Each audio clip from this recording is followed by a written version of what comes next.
Blank check with Griffin and David. Blank check with Griffin and David. Don't know what to say or to expect. All you need to know is that the name of the show is Blank Check. Ryback's gone, Dane.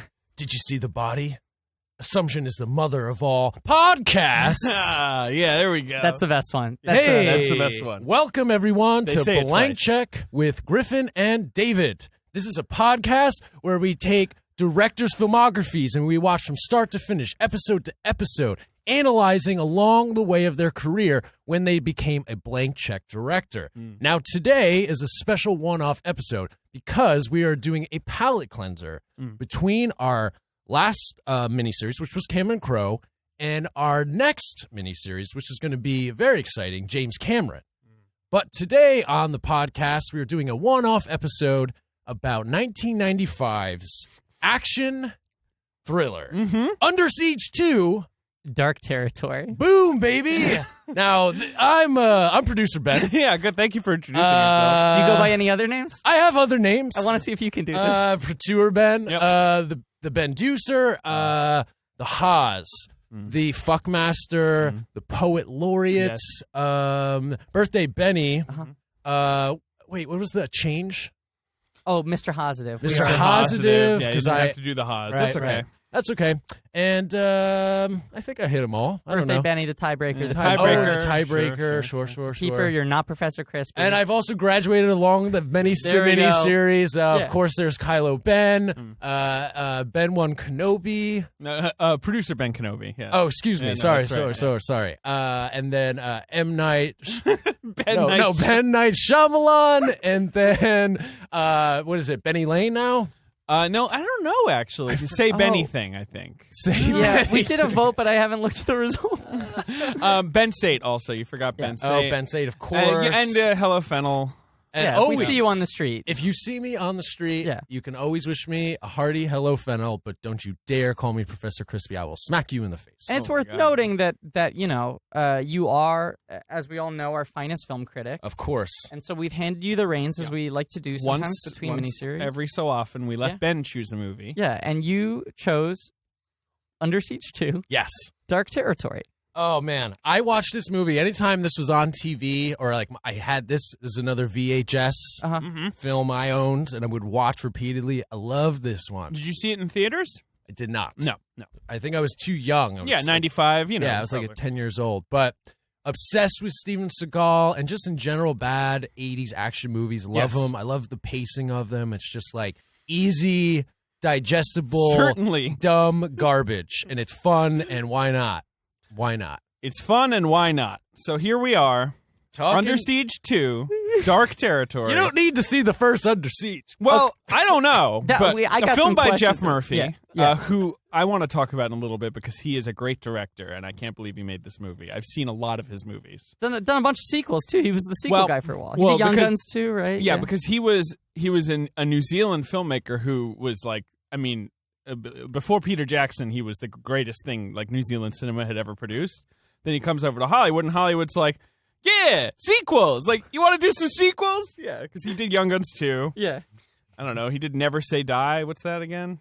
He did know. Fortress 2 Re-Entry. Okay. He did a lot of movies, like a lot of crap, you know? I'm going to throw one thing out there from the get-go. No, Never Say Die is a New Zealand movie. Yeah, go on. Yes. I think this movie's really well directed. Yeah, well, he's a great director. Yeah. I think there is like a technical proficiency and Yeah. clarity to this film Yes. that I'd That say is not necessary in movies like this. and is very much lacking from like the equivalent movies of today.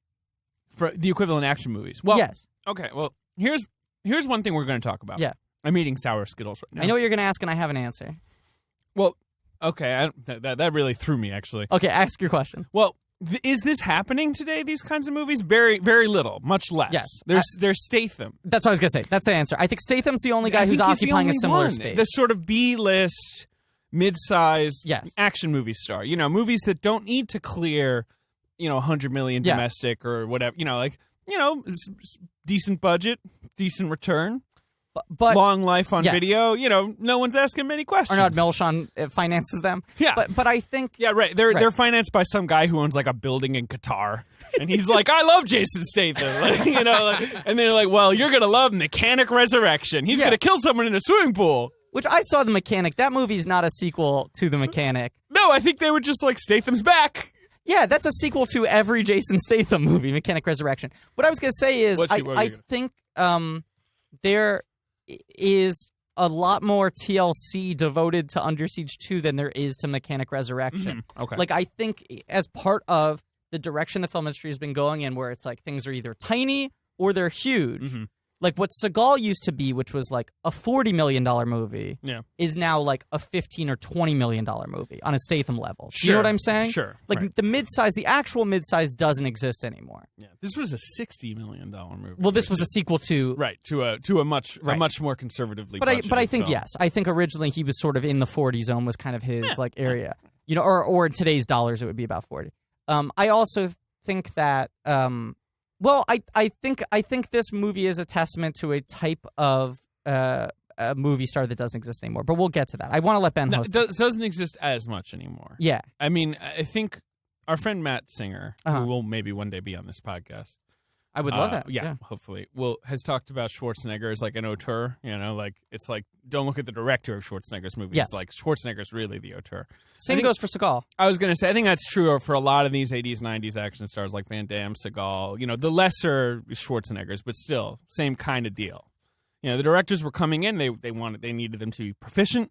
Yes. And not piss off the prima donna at the That's the thing. All these guys were prima donnas, and they were super self-conscious and protective of their image. Right. And Absolutely. all the movies are about inflating their own dick. Yes. Absolutely. And it's like you watch these movies. I mean, here's the thing. Yes, the stars of like a Chuck Norris film, a Steven Seagal film, a Schwarzenegger movie, a Stallone movie, they are ultimately the final voice of these films. I feel like, because the film is so much a testament to who they want people to think they are. Like their movies function as a tribute to them. Right. But I also think that the interesting thing is to look at a film like this and see that it is well directed, because you're like, this guy is doing a really good job swerving between the traffic cones. Yes. Because you know how many needles he had to thread in this movie. Okay, but Ben, take the reins. I think that's good. There are some points I want to make. Saying. I think we should go through Steven Seagal's backstory a little bit. Oh, I want to talk about his backstory, but you go ahead, Benny. Well, I mean, yeah, sure. I don't know his backstory. I mean, I assumed he was like a keto guy. He was a karate Do you want to man? know his backstory? I mean, his backstory is, I know his backstory. It's amazing. Yeah. Well, I mean, yeah, he was an Aikido and karate I mean, like, I think he started life as like a dishwasher. He has one of these like, rags to riches type stories. And he like met some like, a karate teacher when he was a dishwasher, right? Who like worked in the restaurant, who like taught him everything he knows, and he became this like legendary, at least this is the Seagal version of the story, which is the only one I've heard. Like, I don't know if there's any massaging of the truth here. Now, the Keto, the fighting style that he specializes where in, he's sort of moving his hands it's around a very lot. much about taking other people's energy and reacting Using it against to it. them. Yes. Exactly. Yeah, and it's not very cinematic. It's not, although it's arresting to watch. Yeah. Like, there's certainly something where you're like, what is happening right now? More like modern dance than like action. I mean, that's the incredible thing about him is like everyone else in a Steven Seagal movie kind of fights better than Steven Seagal, because they're doing like on-camera fighting rather than he's practicing a real art form that doesn't pop visually. It's like basically just like, I did something to your wrists, and they're like, oh! Well, it's just a lot of waving his hands around, like sort of defensively, preemptively, and then the moves are so quick and are so contained and small that it doesn't really look like it. It's like it looks like a nun's like disciplinary action. You know what I'm saying? Like, it doesn't look like. No, yeah, it looks like he's. Yeah. I mean, it looks like the joke of like two cats fighting and like they're sort of slapping each other in the face. Anyway, he was Michael Ovitz's Aikido teacher. Now, you guys, podcast listeners might not know who Michael Ovitz is, but he founded the Creative Arts Agency. He was like CAA. A legendary, like, renegade agent of the 70s who became like the change maker in that industry. Yeah, he kind of owned Hollywood. He was completely 100% out of his mind. Yeah, crazy. I mean, like, well known as being one of the biggest lunatics in Hollywood, who eventually went over to Disney after 20 years of like total success at CAA. And, like, literally crashed and burned out of Disney within 2 years. Yeah. And, like, I mean, if you've seen the late, what's it called? The late break, the Letterman Leno HBO TV movie. Oh, The Late Shift. The Late Shift. That's Yeah. what it's called. Treat Williams plays him for like 2 great scenes. Yeah. It's like the best, But anyway, he was crazy. Seagal was like his Aikido teacher, and he was just like, "You're going to be a star," and had him do a demonstration for like some studio executive, and that's how he made Above the Law, which is his first movie. But let's step back. I mean, okay? it's crazy. I mean, like those are the days when that shit happened. He was the Aikido teacher of an agent. Now, why this agent's getting Aikido lessons? I don't know. Maybe he just thought it was the cool thing that Because year. he wanted his dick inflated too. That Right. was the No, time I mean, in the 80s. Everyone wanted to be able to say my dick's inflated. Yeah. I got a puffy dick. I filled it with air. And he goes, I think you're a movie star. He brings him, they do a screen test, not for anything in particular, just to prove that he could work on screen. And then they went, okay, here's your own starring vehicle. Right. He had no acting experience. None. He practiced And a it form of showed. fighting that does not really translate cinematically. And they wrote and designed an entire movie around him. And his first acting job ever was the lead. Was like The a lead hero in- where they in were a already, hero movie, They were trying like- to sell him as a brand before he had even shown that he could say a line of dialogue. And the poster is just his face, and he's holding a gun, and it's like Steven Seagal is above the law. I mean, the movie cost like $7 million. It wasn't like a huge deal or whatever. Yeah, it was pretty small, and they opened it only on like 300 screens opening weekend, and it kind of like expanded. Like, but it did well. But it was like it was. What's insane about it is, and this is a thing that doesn't happen anymore. It was part of a deliberate like brand development thing. Like they were like, the first Seagal movie's not going to be huge. We have to make a couple movies to get him to sort of get into the public consciousness. So they sold him as if he was already a thing that people knew. Just his head on the poster, just his name above the title. And it was just like, Steven Seagal, who's this guy? So by the time the third movie came out, it was like he was just sort of a given thing. Yeah, and also like it was very much that 80s model of what's the poster? Him. Yeah. That's it. Right. What's the title? Just something very vague, above the law, like don't bet, don't do that. But it was like, I have a gun. Really, and like Ovitz apparently literally was like, I bet you I can make anyone a movie star. You're right. And he was true. Like he could. Like he had the formula. I think that was part of the thing, was that Andrew he wanted Davis to made prove how Above the Law. powerful he Andrew is. I know. Davis is a decent director. Did The Fugitive, Yeah, right? yeah. It Good was movie. nominated for Best Director. No, he wasn't. He wasn't, but the film was nominated for Best Film Picture. was nominated, but I don't think they nominated. They knew he was a hack. Yeah. He made Under Siege. Like Right. Andrew Davis was like, And he made Holes, which is really fucking good. he did. He made Collateral Damage. Yeah. Which, Right. Yeah. made Chain Reaction. Yeah. Well, But he peaked with The Fugitive. Like Yes. he was in the 80s, like Yeah. a good action. one of the director. guys. But I think there are a couple of things going on here. One is definitely like, I can make anyone a star, and he wanted to prove that. Two is, this was like the first time I think Hollywood successfully, and this stopped being a thing in the same kind of way, because we get to the point where characters are more valuable than actors, where by and large now our like biggest stars are the marriage of a person in a role rather than the person themselves being bigger than the film. Right. It's like Bourne's value is tied to Damon and vice versa. Right.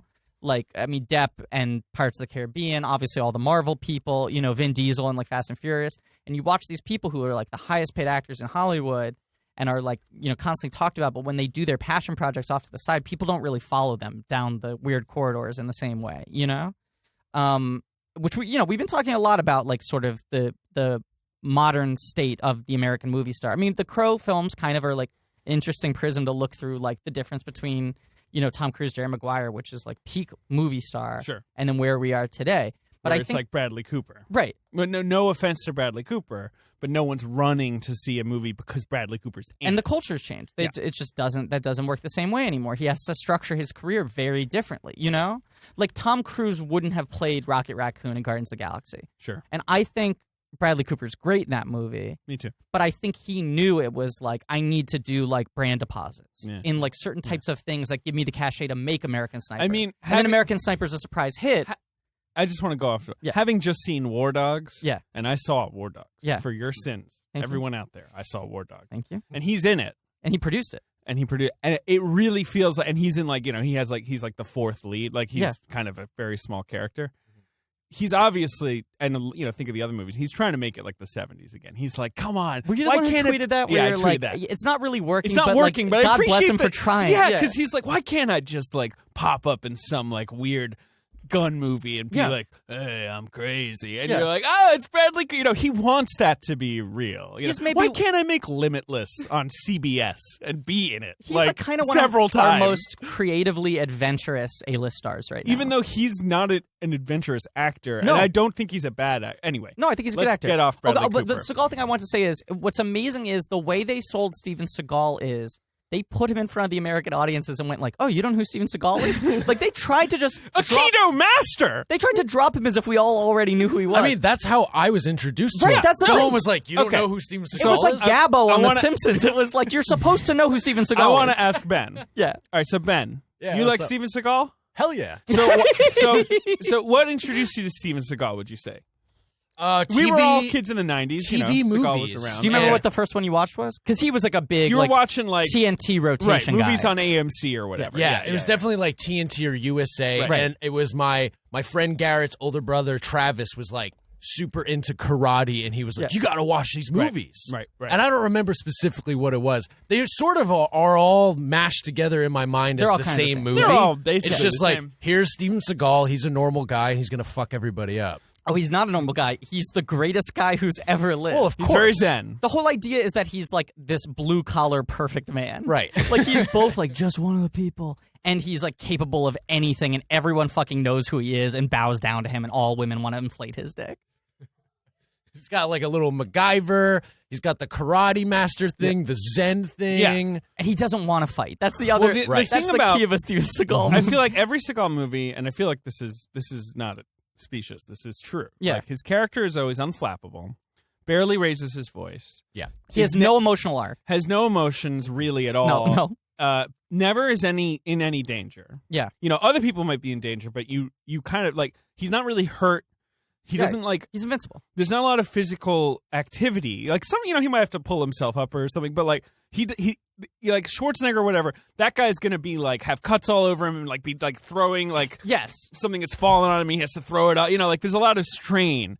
And yes, Steven Seagal's not put under strain. right. And even talking about like someone like Schwarzenegger who wasn't like a guy who was doing a lot of stunts, but he was doing a lot of physical acting. Yeah. You know, if you can, absolutely. like, split the difference there. Seagal does no stunts. Seagal is like all wind up. Like I was watching it last night and I was like, oh, Seagal's whole thing is that he's really good at looking like he's about to do something badass. He's really good at like looking around the corner with the gun. Mm-hmm. He's really good at like making you feel the anticipation of it. His eyes are always narrowed. Like, Yeah. I don't mean like his eyes are in that shape. He's just always kind of squinting at He's always everyone. squinting. Like, He's always got kind of a grimace. He's tight-lipped, and he's really good at like that. But he is kind of the perfect encapsulation of the difference between a movie star and an actor.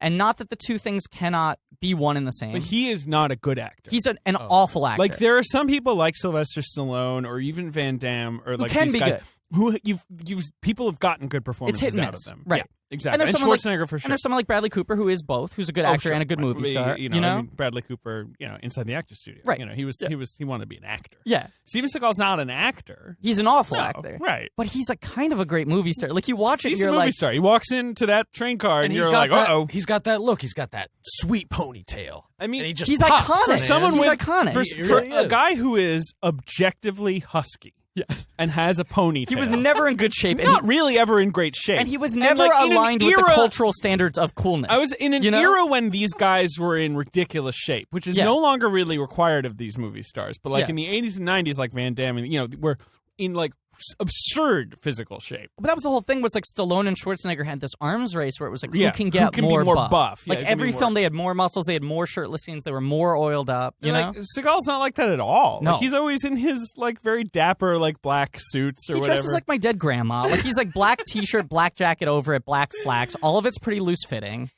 He's So- got this weird fucking ponytail. Yeah. So his career was in '88. He was in Above the Law, which I think is sort of a cop movie, Yeah, like a rogue cop movie. Pam Grier's in it. interesting. And then in '90, he's in Hard to Kill. I mean, all the titles were three words. And that's Kelly LeBrock. That's with Kelly LeBrock, who I believe he either married or had a long affair with. He married. That was his third wife. I went onto his Wikipedia page. I don't know the full backstory of this, but two of his marriages listed on Wikipedia overlap with each other. Yeah, Not relationships, but it says like married to the first one from 19 like whatever to 1986, and then it says married from the second one from 1984 to 1995.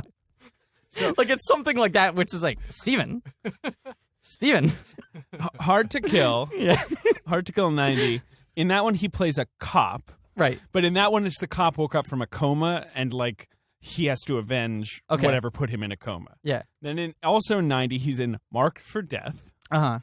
In which he plays a DEA agent. Okay. Ooh. Ooh. Who is avenging the death of his partner, Chico. Okay. And then in 91, he's in Out for Justice. Hell yeah. You like that one? I do. In that one, he plays a cop who is out for justice. Right. I remember this now. Yeah. And then in 92, and I feel like this is, all those movies do pretty well, but like it's sort of a, in 92, he's in Under Siege. And which huge. is like a big hit, does really well. It's directed by Andrew Davis. Tommy Lee Jones and Gary Busey are in it. It's like nominated for Oscars, like sound Oscars. But still, that's a sign that it was like noticed in the industry, that it wasn't just some cheap trash that came out in March or whatever. Yeah. And so like now it's like, and in that he plays a former Navy SEAL who is now a chef on a boat. Regular guy. And then some shit happens on the boat. He fucks people up. And I haven't seen Under Siege in a million years, if I've seen it at all. I have never seen it. I've never seen it. You've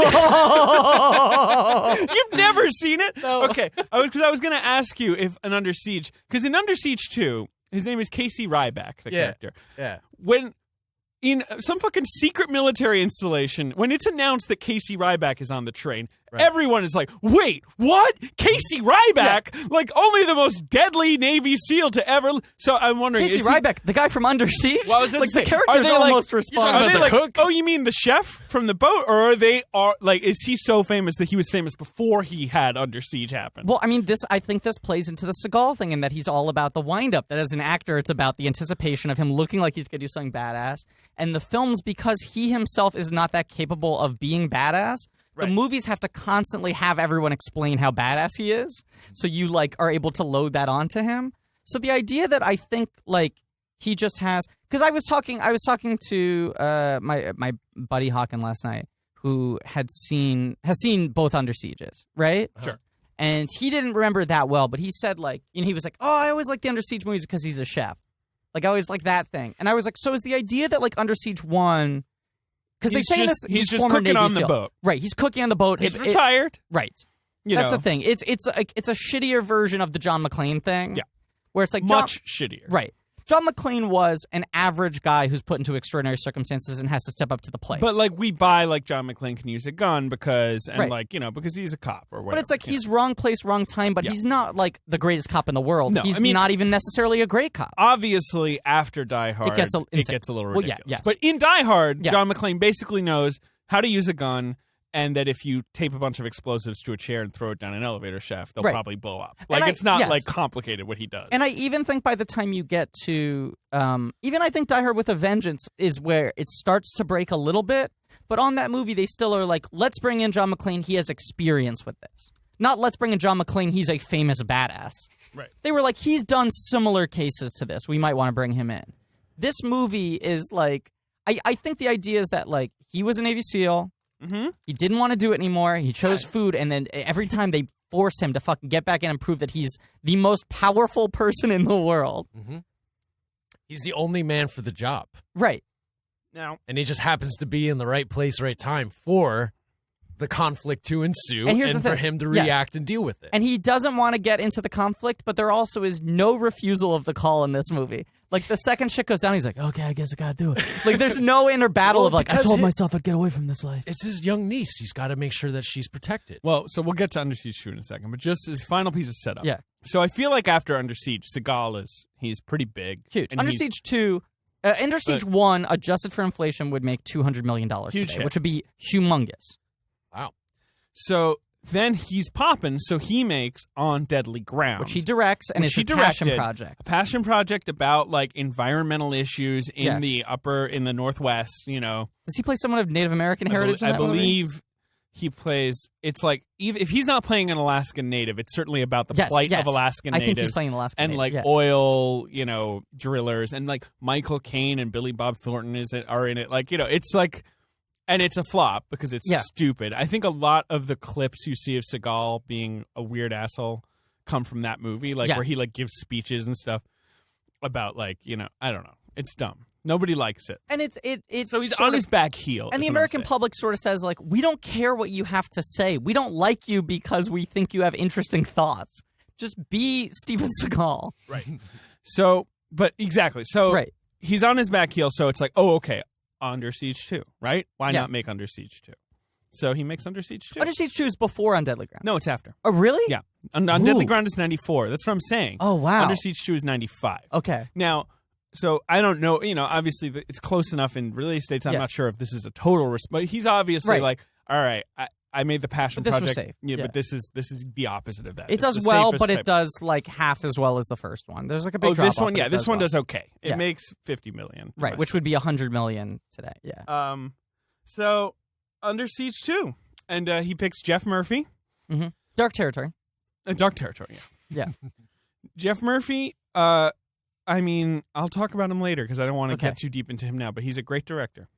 And I think he does a decent job. So Under Siege 2. Ben, would you like to take us through a tour of the plot of this film? I would love to. So we start fucking strong as hell with a rocket ship, right? Yeah. And you're like, space? What? Yeah. Okay, cool. I thought this movie took place on a train. Right. That was the whole ad campaign. All right, well, we're going to be dealing with space, and we're going to be dealing with a lot of space, okay? So then you go to a control room, right? And so it basically sets up that they're launching this satellite. And this satellite is a weapons defense system, essentially, right? And we also meet Eric's dad, and he's like kind of leading the way. Eric Foreman's dad. Kurtwood Smith. Sure. Also known as Clarence Boddicker. Also known as Red. And then there's also an introduction of a lot of sexism, and that's going to be a through line throughout this movie. Sure. Now, we got to acknowledge it. It's of the time. Oh, yeah. No, I didn't blink an eye, put it that way. I didn't either, but it's definitely kind of like, wow, we've at least made some progress. I don't know, but yeah, it's more subliminal now. Right. And here's the thing. I kind of find that more insidious. Oh, yeah. Like, I was watching this, and I was like, because we get boobs like 90 seconds into this movie, right? You have a space shuttle, then they cut to mission control, they're setting up the satellite, and they're like, let's give it a test. Let's see if we can spy on anybody. And the first thing they see is a woman sunbathing, and they're like, zoom in. Yeah. Let's test to see if it works. Right. Can you clear up the image? And then they're just looking at tits, and the one guy's like, oh, blah, blah, blah, blah. But I was like, at least this movie's just candidly going like, we're gross, we're just looking at tits. 90 seconds was, I would surprised. It was fast. I was like, how would they even really fast? I mean, and it's also not just like you're looking at tits, but it's like the film is setting up that the government is spying on women so they can look at their tits and like oogle them. But I'm gonna keep on relating this film to Suicide Squad just because it's like in my recent memory, you know? I don't even remember Suicide Squad. I remember it too much. It haunts me in my dreams. But my thought while watching this movie over and over again was like, they don't make bad movies like this anymore. Like, I miss this kind of bad. And like, I kind of find Suicide Squad more insidious because they're trying to simultaneously like argue that Harley is this like empowered feminist character when she's not at all, and the film like oogles her so much, and there's so many shots of her ass. Yep. Where it's like, both are shitty. I would like female characters to have agency in movies, you know, and have like a diversity of portrayals of women and different roles. But I also feel like I kind of prefer the one where you're just like, we're just showing you tits, rather than being like, Harley Quinn is like a role model. It's like lean into it or don't. Yeah. I'd rather you stand up and go like, hey, I'm a piece of shit, than tell me like, no, I'm a good guy. Yeah. And then be a piece of shit. Right. I kind of want honesty in my filmmaking. I know what you mean. Even if it's honesty about being bad. It's an era also when things are just sectioned off, where they're like, oh, this movie's not for women to watch. Would a woman want to watch this? Like, they'd be genuinely surprised. Like, huh? Yeah. I mean, which is gross in its own way, but, you know, I mean, it's when Hollywood pandered so exclusively where they're like, oh, no, don't worry, we'll have one for you guys. Like, wait a second, let's go get, you know, like some rom-com for you, okay? You didn't have to make 4-quadrant films. I mean, that was the thing. Rom-coms were so big, and also, Gross, you but know, it's funny. you had these sort of programmer action movies that were really big, and it was like, that's the sectioning off. And then you have a couple movies a year that, like, connect in our 4-quadrant, like, sort of cross, you know, broad appeal movie. Right. I mean, we're going to get to the box office game, and I feel like it's very clear in the films that are out. The divide. But I just thought, let's address it there because it's so early it's on. pervasive. And we I can mean, just move on. Because it's throughout the movie. It's gross. We'll mention Sorry, the other it's times it happens. But but this movie sees no value in women other than their bodies. Tits! Yeah. A lot of tits in this. Or as, like, innocence to be defended. Innocence. Right, but it's like all those scenes are about people, like, even the scenes between her and Seagal, it's all like everyone trying to fuck her. Yeah, no, for sure. I mean, no, that's right, yeah. And they're trying to cut it both ways where it's like, well, it's like you have to put her in danger of being like sexually ruined, quote unquote, so that Seagal has something to like defend. But also the film is like, hey, don't you want to watch a bunch of guys skis on her?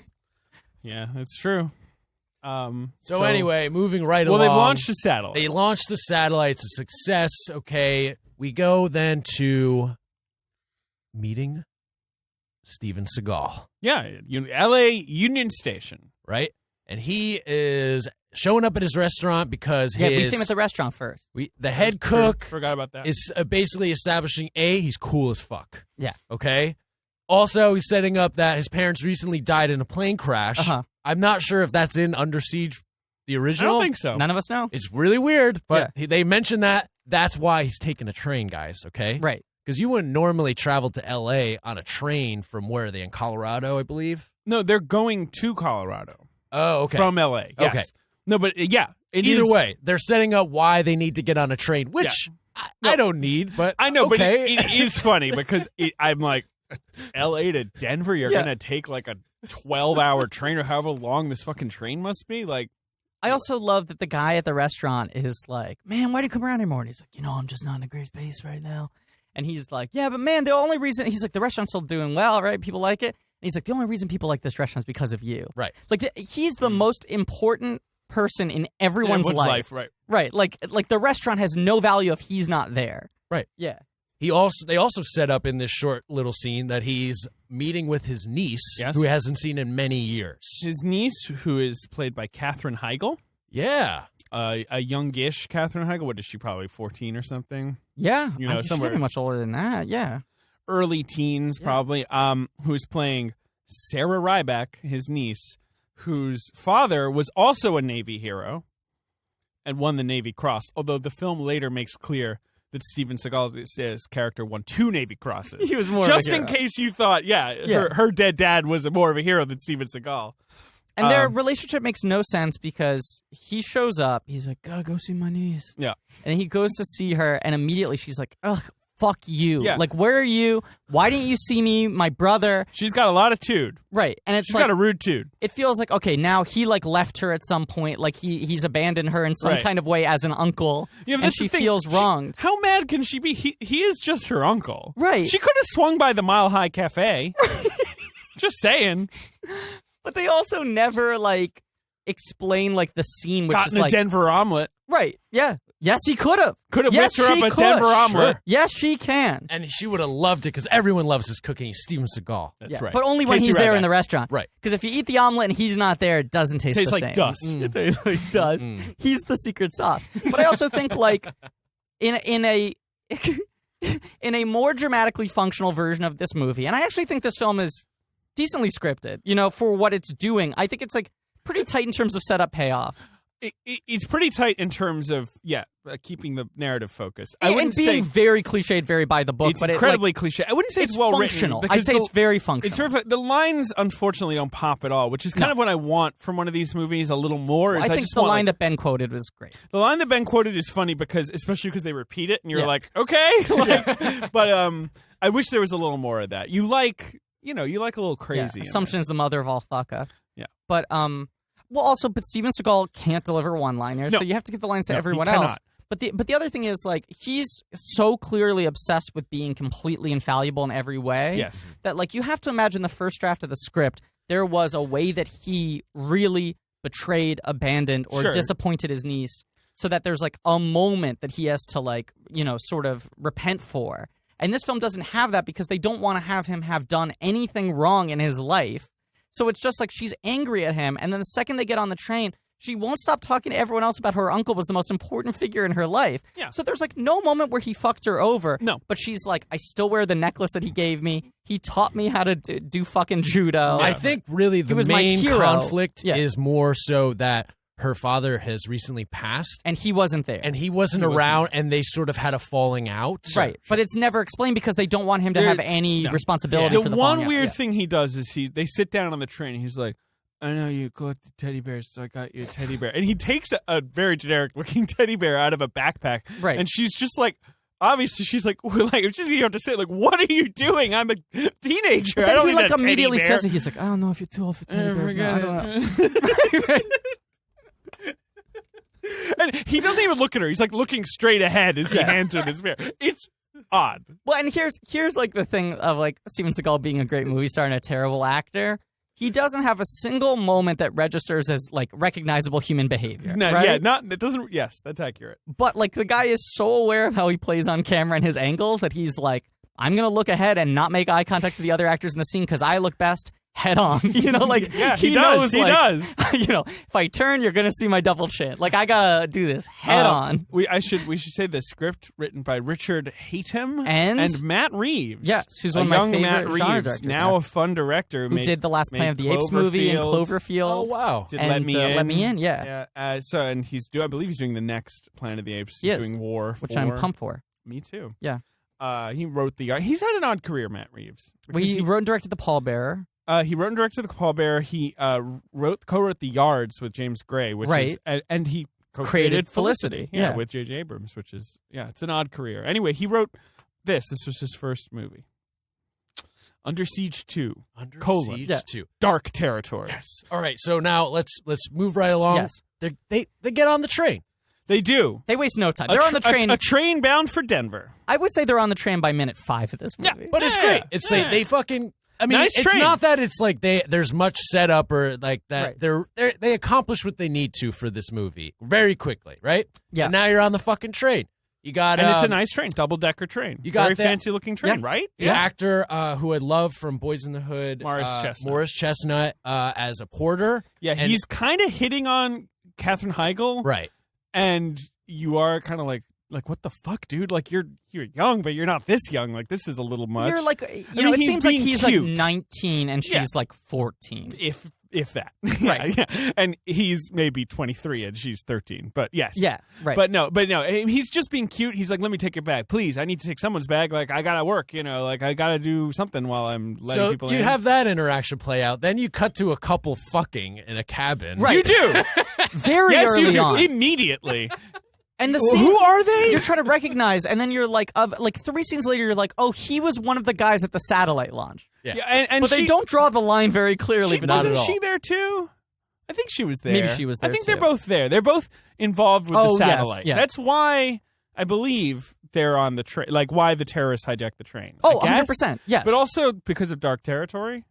It's both. Yeah. They know that they'll be able to go into dark territory because there'll be a point where Everyone they're knows what off the Dark grid. Territory is, right? Great. We don't have to explain that, right? The movie doesn't. It doesn't explain it. It does use the phrase dark territory maybe 15 times. Quite a lot. Yeah. Yes. Where they're like, oh, are we in Dark Territory? Yeah.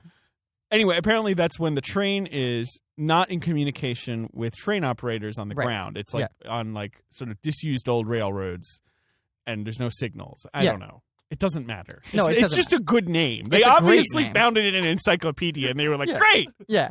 What's a cool thing that a train does?" And they're like, "Well, it goes into dark territory sometimes." Like, perfect. I love it. But they're on the train. They like immediately start fucking. They just Has the train even left the station when they start going? No, because usually that's like the thing. Like that's fucking how North by Northwest ends. Is like, oh, Yeah. Cary Grant, Eve Marie Saint kiss, and then they cut to the train going in the tunnel. That's always been like a classic of filmmaking. In an earlier sort of like a code era of Hollywood filmmaking where you couldn't show sex, it was like you have two characters kiss on a train, and then you cut to the train going through the tunnel, and it's like the audience can put it together. Eisenstein montage. Yeah, sure. It all sure. makes sense, But this good movie, reference to Eisenstein. Thank you. Which Under Siege 2 is very indebted to Very Eisenstein. indebted to Sergei Eisenstein. Yes, yeah. This movie has them fucking before the train starts moving.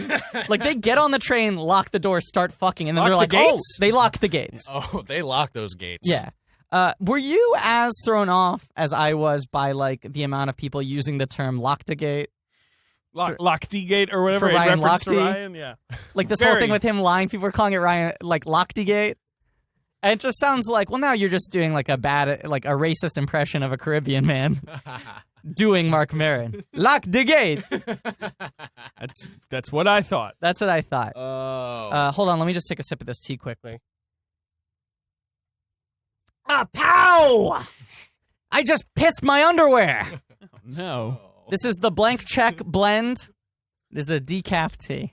Looking at the routes, there is no L.A. to Denver train. Just FYI. Really? No. That's weird There's because a it San feels Francisco to Denver train. David, have you heard of Dark Territory? Yeah. That is surprising me because it feels like the rest of this movie checks out. Well, okay, so can we talk about what this satellite does? Yeah. This U.S. military-approved satellite makes earthquakes. Yes. You point it at a place, be it a person, an airplane, pair of titties, California, and it'll make an earthquake. And like it like at some points it makes earthquakes that literally explode one little fighter jet. Yeah. But then we're also told it could make an earthquake that would eliminate California from the map. Right. We're shown a map with California, and then they're like, then they do this, and then the map is there's no more California, like it's just ocean. Yeah. And by the way, we should point out, dope ass fucking technology. I was gonna say, I mean, this is a huge Ben. Well, there's there's also one plot point. a huge thing with a graphics. pager, Ben. Yeah. Oh, we're gonna and talk an about Apple Newton Oh my God, I is know. a plot point in the movie. Is so an Apple cool. Newton, the original tablet. Yes. No, but it's like the opening scene, they just launch the satellite, they prove that they can see a pair of titties, and they're like, great work, everybody, go home. You two, have fun fucking on that train. And it's like, wait a second, who improved an earthquake machine in the sky? What is this? And are they putting it up there for any reason? What Is it just a purpose? fail-safe Yeah. plan? But like, the other thing, I mean, getting a little heavy stuff, but when they activate the satellite, like the satellite like has like 5 tendrils come out that turn into like claws that make it look like a fucking sentinel from the Matrix, which don't seem to serve any purpose other than to make it look scary. Yeah, it looks cool. In space, which no one's gonna see. Yeah, I mean, it could be a fucking black box. Who cares? Like, Right. I mean, it doesn't matter. It could be anything. It's also called the Grazer, which I feel like has to be some sort of backhanded. Grazer won to Brian Grazer? You I think it had to be. He was just such a power player at the time. Wow. I wouldn't be surprised if like Steven Seagal had a bad interaction with Brian Grazer at a party and was like, "We're gonna call the evil machine Grazer." It feels like something he would do. It feels like this movie was made by a very petty man. boy. I don't think that's boy. coincidental that it shares the name of one of Hollywood's biggest producers at the time. Grazer won. Yeah. So, Ben, we're on the train. Right. All right, People so are boning. Fucking Seagal's now giving a listen. teddy So bear to Seagal Heigl. hasn't seen his niece in a while, right? Yeah. So they've got in their seat. He's got to go make her a cake, right? So he just breaks off. She's given him so much tude, by the way. That's true, but he's gonna go make her a cake because Yeah. he's a cook and he wants to showcase his skills. Forgot about this. So he sets up. He goes to like the kitchen car. Yeah. And the real reason is because they need to get him away from everyone else Yes. Right. when the Correct. terrorists show up. Yeah. Now, Which they do right away. Right. Yeah. And it's just like you see the nefarious guy outside of the train. You know he's the bad guy. Right. And he's talking on a walkie-talkie. Helicopters fly in. There's some people planted on the train. Yep. And they take the train over. Yeah. And it happens really quickly. Right. And it's Yeah. pretty like it's. I mean, it's telling a train. They're mercenaries. It's not hard. Yeah. Like, No, it's telling they're mercenaries. Yeah. They have like a they're trained private contractors for this, right? Mhm. And then we are introduced to the mad, crazy scientist bad guy. Dane. Travis Dane. Yes, And they say in the satellite launch scene, I think the couple who are fucking later on the train say something like, "Oh, it's too bad Dane couldn't be here to see this." Like, does anyone, Right. he's talked about briefly in hushed tones. Sure. Right. As like, he was kind of the main architect of this and he's not around anymore. Yeah.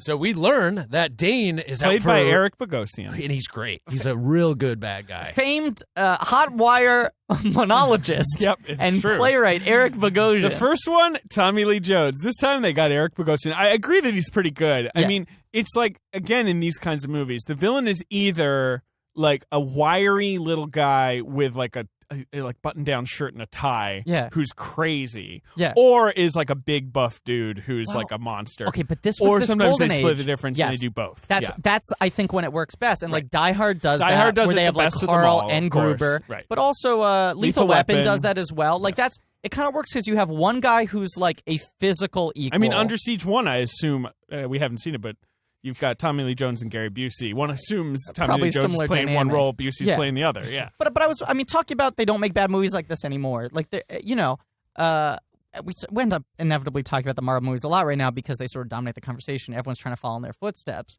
But like, I'd say one of the biggest problems with the Marvel movies recently is that like what's the biggest issue with Guardians of the Galaxy? It's that like Ronan is like indistinguishable from like Kurse and Malekith from Thor: The Dark World. People are tough like, on Ronan. Yeah. I don't think he's bad, I but it's enjoy just Ronan, like but yeah. I think he's fine. No, I agree. But it is kind of like you have that the movie has 4 villains and none of them really pop. And it's like you want to let one guy do the acting, right? And like have all the fun scenery chewing, and you want to let one person be the like physically The brute, yes. right? And I think you get to like have your cake and eat it too if you do both. Right. And this movie does that really well, where it's like Bogosian can't hold his own in a fight. No, we're never gonna buy the Bogosian's gonna take on Seagal in an Aikido battle. Like, I mean, that's not gonna happen. Right. Which even like I think he can monologue. Quantum of Solace does that, where you have like Mathieu Amalric, who's like a great fucking actor. Sure. Who's like the mastermind. At the end of the film, it comes down to a fist fight between him and Daniel Craig, and it's like, well, this fight ends in 2 seconds. Right. Like Mathieu Amalric cannot hold his own. Yeah, Amalric's an odd.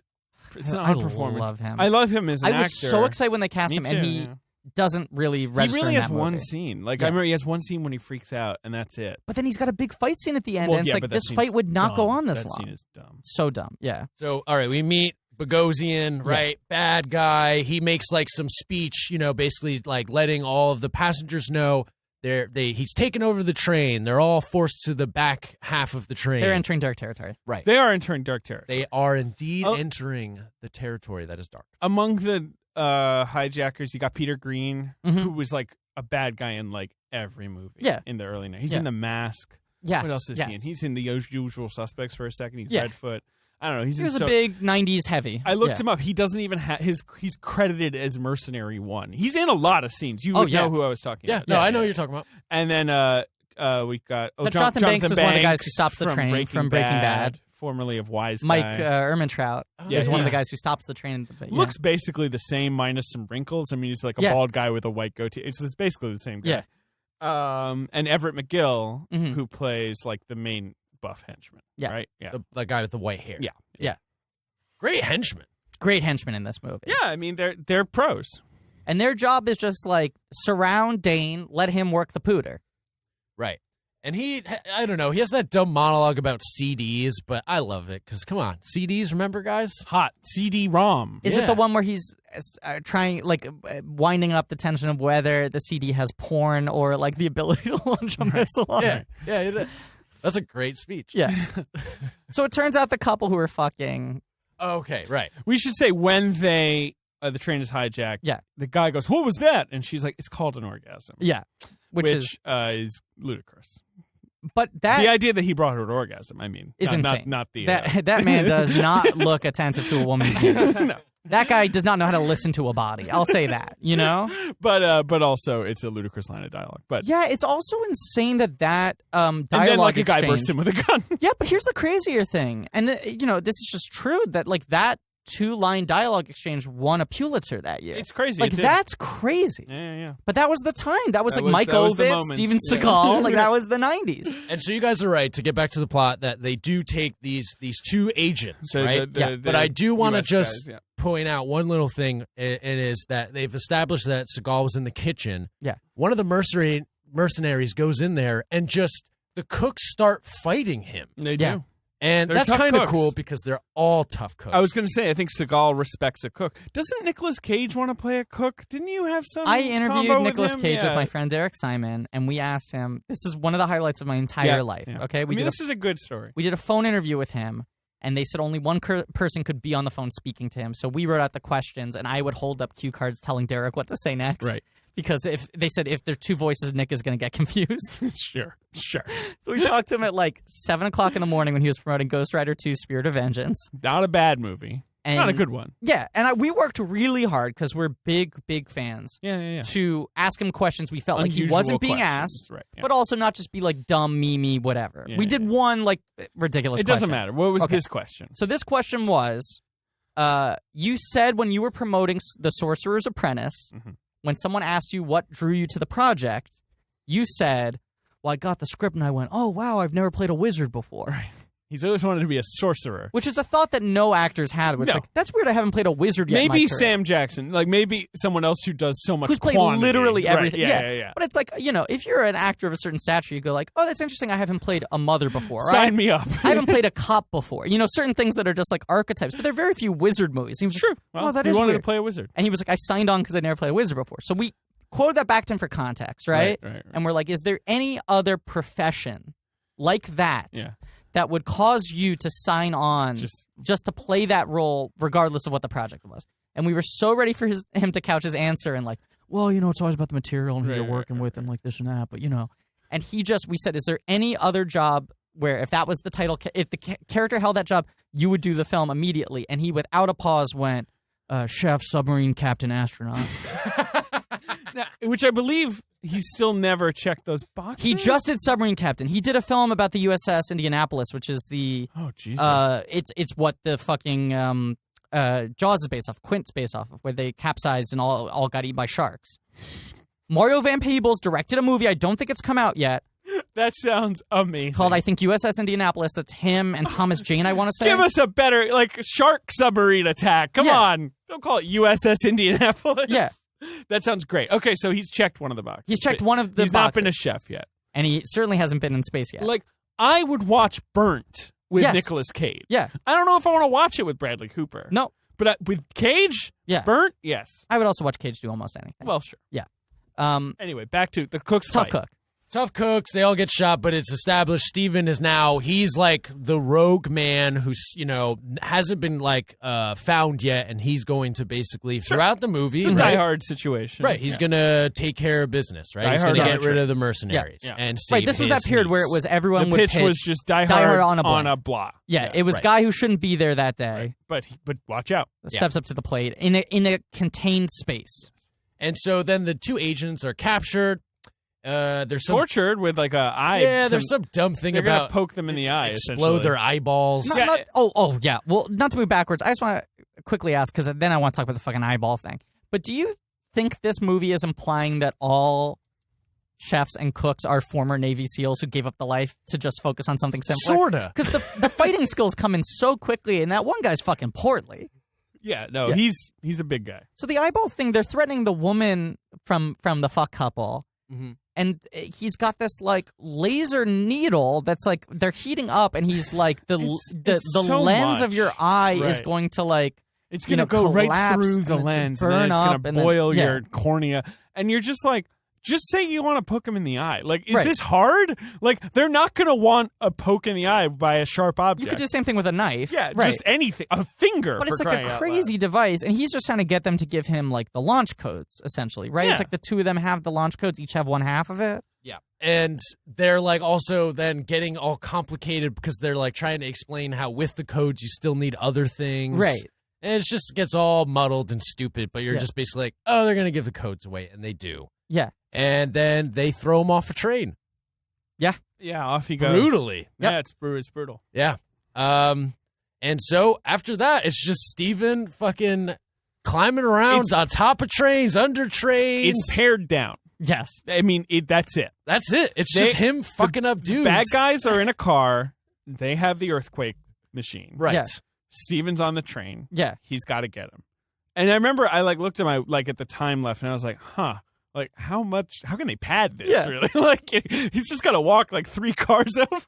So here are a couple things. I mean, going back to this, they don't make bad movies like this anymore, and comparing it to Suicide Squad, right? Yeah. This movie, on a scene-to-scene level, so often I'm I have no idea what the fuck is happening in the scene. I don't know what they're talking about. No, yeah. But the movie is so simple, where it's even that first chunk where you're why is he using this device? Why is it all this? It's okay, Bogosian needs to get control of the satellite. Right. And then once he gets the satellite, it's there are 2 arcs you're following. Right. Bogosian wants to use the satellite to blow everyone up. Yep.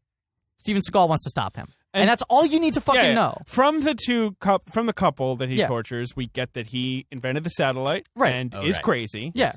And then he killed himself, but it turns out he faked his own death. Yeah. And we are cutting over to the U.S. military base where they're like, "How's the satellite doing today?" And they're like, "Oh, it seems fine. Oh, wait a second, it just blew up a Chinese weapons factory or something." Well, he's got that great speech where he's like, "Why do you want to blow up a manure plant?" Right. And he's like, "Well, that manure plant is the cover for a missile site. You know it, and we know it, and the Chinese know we know it, and you know that we know that they know that we know. You know." He keeps going and it is good. Bogosian's good. Bogosian's good. You like him, right, watching this movie. I love Bogosian. Watching this movie, I was like, I really want to get to play a part like this. I want to get to play the weaselly fucking piece of shit, like the Alan Cumming in Goldeneye. Yeah, it's something about the hair. Yeah, well, on a bad guy, like a good thick, black, big thick head black of curly hair. Yeah, plus like a plaid shirt and like tie combo. I can't remember if it's plaid, but like sort of colorful tie shirt combo where you're like imagining like, he like picked that out this morning, like before he went to like hijack a satellite. Like he thought, like, what am I gonna wear today? And Bogosian was known at this time for being this like, he was a live wire. He was sort of like incendiary, and he was like filled with righteous anger. Yeah, and he was always kind of on like the right side. But you apply that to playing a lunatic, and it's like, this guy makes me uncomfortable. Right. Because he feels like he's going to pop at any moment. Yeah, he was, before this, I'm looking at his, like, he wasn't anything except for, like, talk radio, that except was for the one-man show guy. He had done all shows, and then Oliver Stone adapted talk radio and had him play the part. Yeah. But he hasn't yet, because, like, later, he's on Law & Order for a few years. He becomes more of, like, a regular... He wasn't on like TV and movies, but he's kind big of an in odd, movies at that point. But he was sort of, I think, a big figure. I think, like, culturally, people were talking about him. Yeah, he was because he was kind of a burst onto the scene. Good call for a sequel bad guy. I mean, like, but it was kind of. I give him credit. It's like it's a good call, but it also like at the time was an outside the box choice. Sure. I mean, it's almost like if you hired Ira Glass. I don't know if the critics were applauding, like, "Oh, very good," Yeah, but it still is like, Okay, so then just back to plot, because like otherwise, it's just a bunch of action scenes, right? The stakes are so clear. It's just like he's got to kill this guy in front of him. Yeah, right. Dane this is their interference. Like it's two guys each trying to do a thing. Heigl's in danger. Yeah, and you got Morris Chestnut. We shouldn't discount. Well, Morris that's a Chestnut huge element plays of this movie. Bobby Zach. So all I want to just establish is it hits another 80s trope, similar to how we just like kind of established the like gross sexism. Sure. It's the bad guys are wealthy Muslims who want to destroy the Pentagon. Let's just move on. That's a fucking terrible part of whatever. I'm not even that worried period about of it. time of that action was movies. Just such a trope. I mean, it's just that's what it is. They have offered Bogosian $1 billion to make an earthquake under the Pentagon, which apparently has a nuclear power plant underneath it or something, which is news to me, but that's cool. So there you go. So that's what's happening. And they also blows up a Chinese power plant, and he also blows up a plane using the same machine, which really bothered me because it was so. What are you doing, Betty? And he does that for $100 million because like some guy's cheating wife is on the plane or something like that, right? Yeah, what's a thing that always like kind of this is takes all me out? padding, right? But that always takes me out in movies like this is when it's like, why did you do this? Well, they offered me $100 million. Where are you going to spend that money? Yeah, excuse me, like. What's your plan? You get off the train in Denver, go where, and get the money how, and spend it on what? Like, what is this? Right. They know you're the guy. You're the guy who blew up the Pentagon. Right. Arguably, your only option is move to Baghdad. Move to fucking Mars. Right. Like, I mean, like, they're gonna come get you. But that's always the thing. It's not like, you pull off a heist and then you make a lot of money. It's like if you like hijack a satellite and the government knows exactly who the fuck you are. Yeah. And that's the thing. At least in movies like GoldenEye, which is another satellite movie, it's 96, same basic. There's like this sort of like they lay it out where it's like, well, everything's gonna like go down for 7 minutes and the money's gonna move and no one's gonna know what happened. Like, they at least justify like he's they immediately doing this know in the that he's the guy. He's like, hey, it's me, the satellite guy. Talk radio.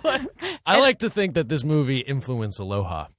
Militarization of space? Are you kidding me? It's the same fucking plot. Yes, and reckoning with your past. Oh man.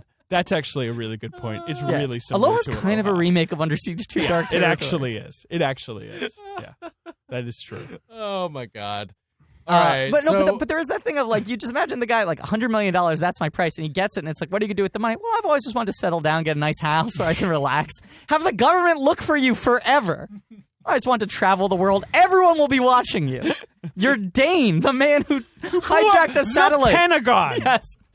And the power plant underneath. I just always wanted to build my own home theater. And Swear to God. Yeah. That's so funny. Oh, we got to talk Morris Chestnut. That's what you were winding up. Right. So Morris Chestnut. So who had just been in Boys to the Hood. Boys in the Hood. Boys in the Hood, sorry. What did I say? Boys to the Hood? Yeah. Is that the sequel That's to Boys the in the sequel. Hood? Yeah, they got to go back to the Hood. Oh, my God, yeah. Boys to the Hood, which was 91. Uh-huh. Mm-hmm. And so I guess he was just sort of floating around. He was in The Last Boy Scout. He hadn't been in much yet, but I guess he was just, an up-and-coming young actor. I do think they give this character more integrity, and I wonder how much of it is just Chestnut's performance. Is like he's a good actor. He's got a lot of integrity as a guy. He just projects a lot of integrity, and they try to make him kind of like the dumb, young dumb full of cum, wisecracking dude. But he just has an innate intelligence and a trustworthy face. They mostly avoid. He doesn't.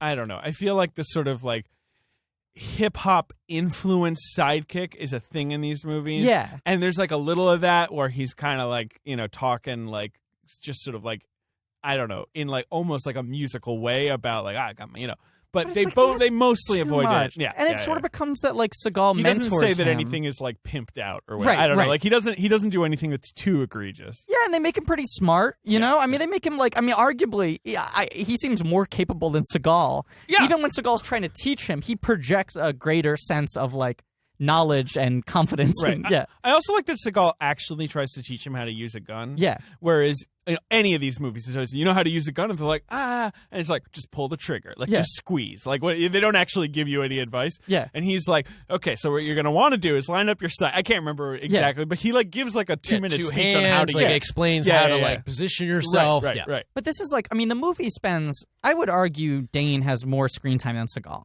They spend a lot of time with him. Seagal doesn't have much screen time. This is what I'm kind of getting to, right? So not really. Right. No. Yeah, Dane's definitely the main character. How many lines do you think Seagal has? 25? Yeah, I was going to get to something 25. like that, yeah, right? 25, yeah. And it doesn't feel like, oh, that's a cool creative choice. I read that, Damon and Greengrass, when they're doing the Bourne movies, try to keep they talked about it. Because they're he's a man of few words, he speaks louder in actions. This is just we have to know there's a cap to how many lines we can give him.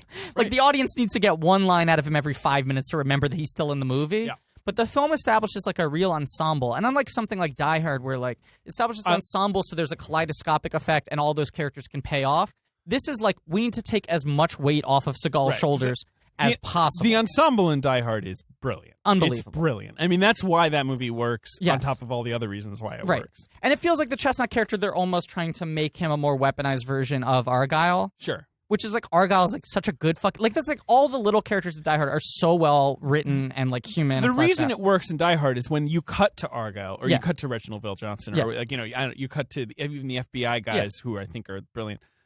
It's so funny how crazy they are. Agent You're Johnson, yeah. Yeah, you're I want to know what's up with these guys. Right. Oh, good. Here's that guy. I was interested in Yeah. him. Whereas, in other movies, you're oh my god, can we get back to? But this movie, they cast the supporting cast pretty well because I think, they do a and good this job. speaks to this movie being kind of well written and certainly well directed. It's well directed. Well written is a stretch. I think it's competently written. Sure. Yeah. But good job, Matt. But here's the thing.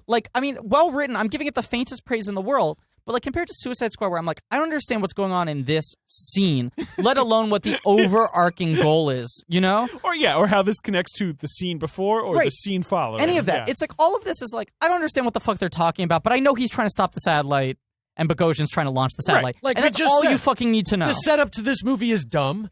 But they do 5 minutes of it, and you know exactly what's happening, and you just nothing get else into matters. it. Exactly. So now a new guy's coming with a knife. Seagal's got to beat him. That's all you need to know. Right. And in Suicide Squad, you're I don't know who they're fucking fighting. I don't know what the ultimate goal is, who they're supposed to trust. Do they like each other? And I also think this movie does such a good job of doing the let's set up that the bad guys are bad in this very cliched stock it's not artful or elegant, but it's they get on the train and immediately are racist to Morris Chestnut. Right. They grope Katherine Heigl. Right. And it's these guys are awful. And Suicide Squad spends so much time explaining why all of them are sweethearts before they let them get bad that it's well, I know the better version of that movie, not to keep on fucking rewriting Suicide Squad, but let him be bad and then later in the movie reveal oh, he's got a heart.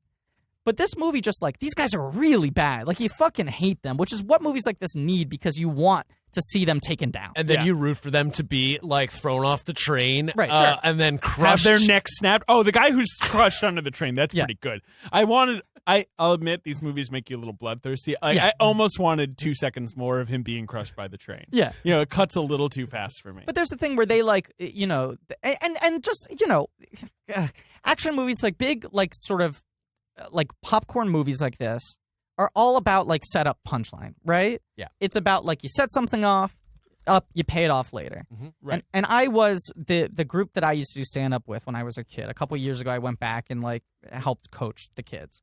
And I was explaining, and this sort of, like, I hadn't put this into words before I said it because I was trying to find a way to explain it. And I, like, now kind of use this as my, like, overarching philosophy for comedy, but also just for, like, storytelling and filmmaking in general. If you're trying to make, like, a functional, like, you know, Swiss watch kind of, like, tight action movie, it's like you got to think of it like juggling.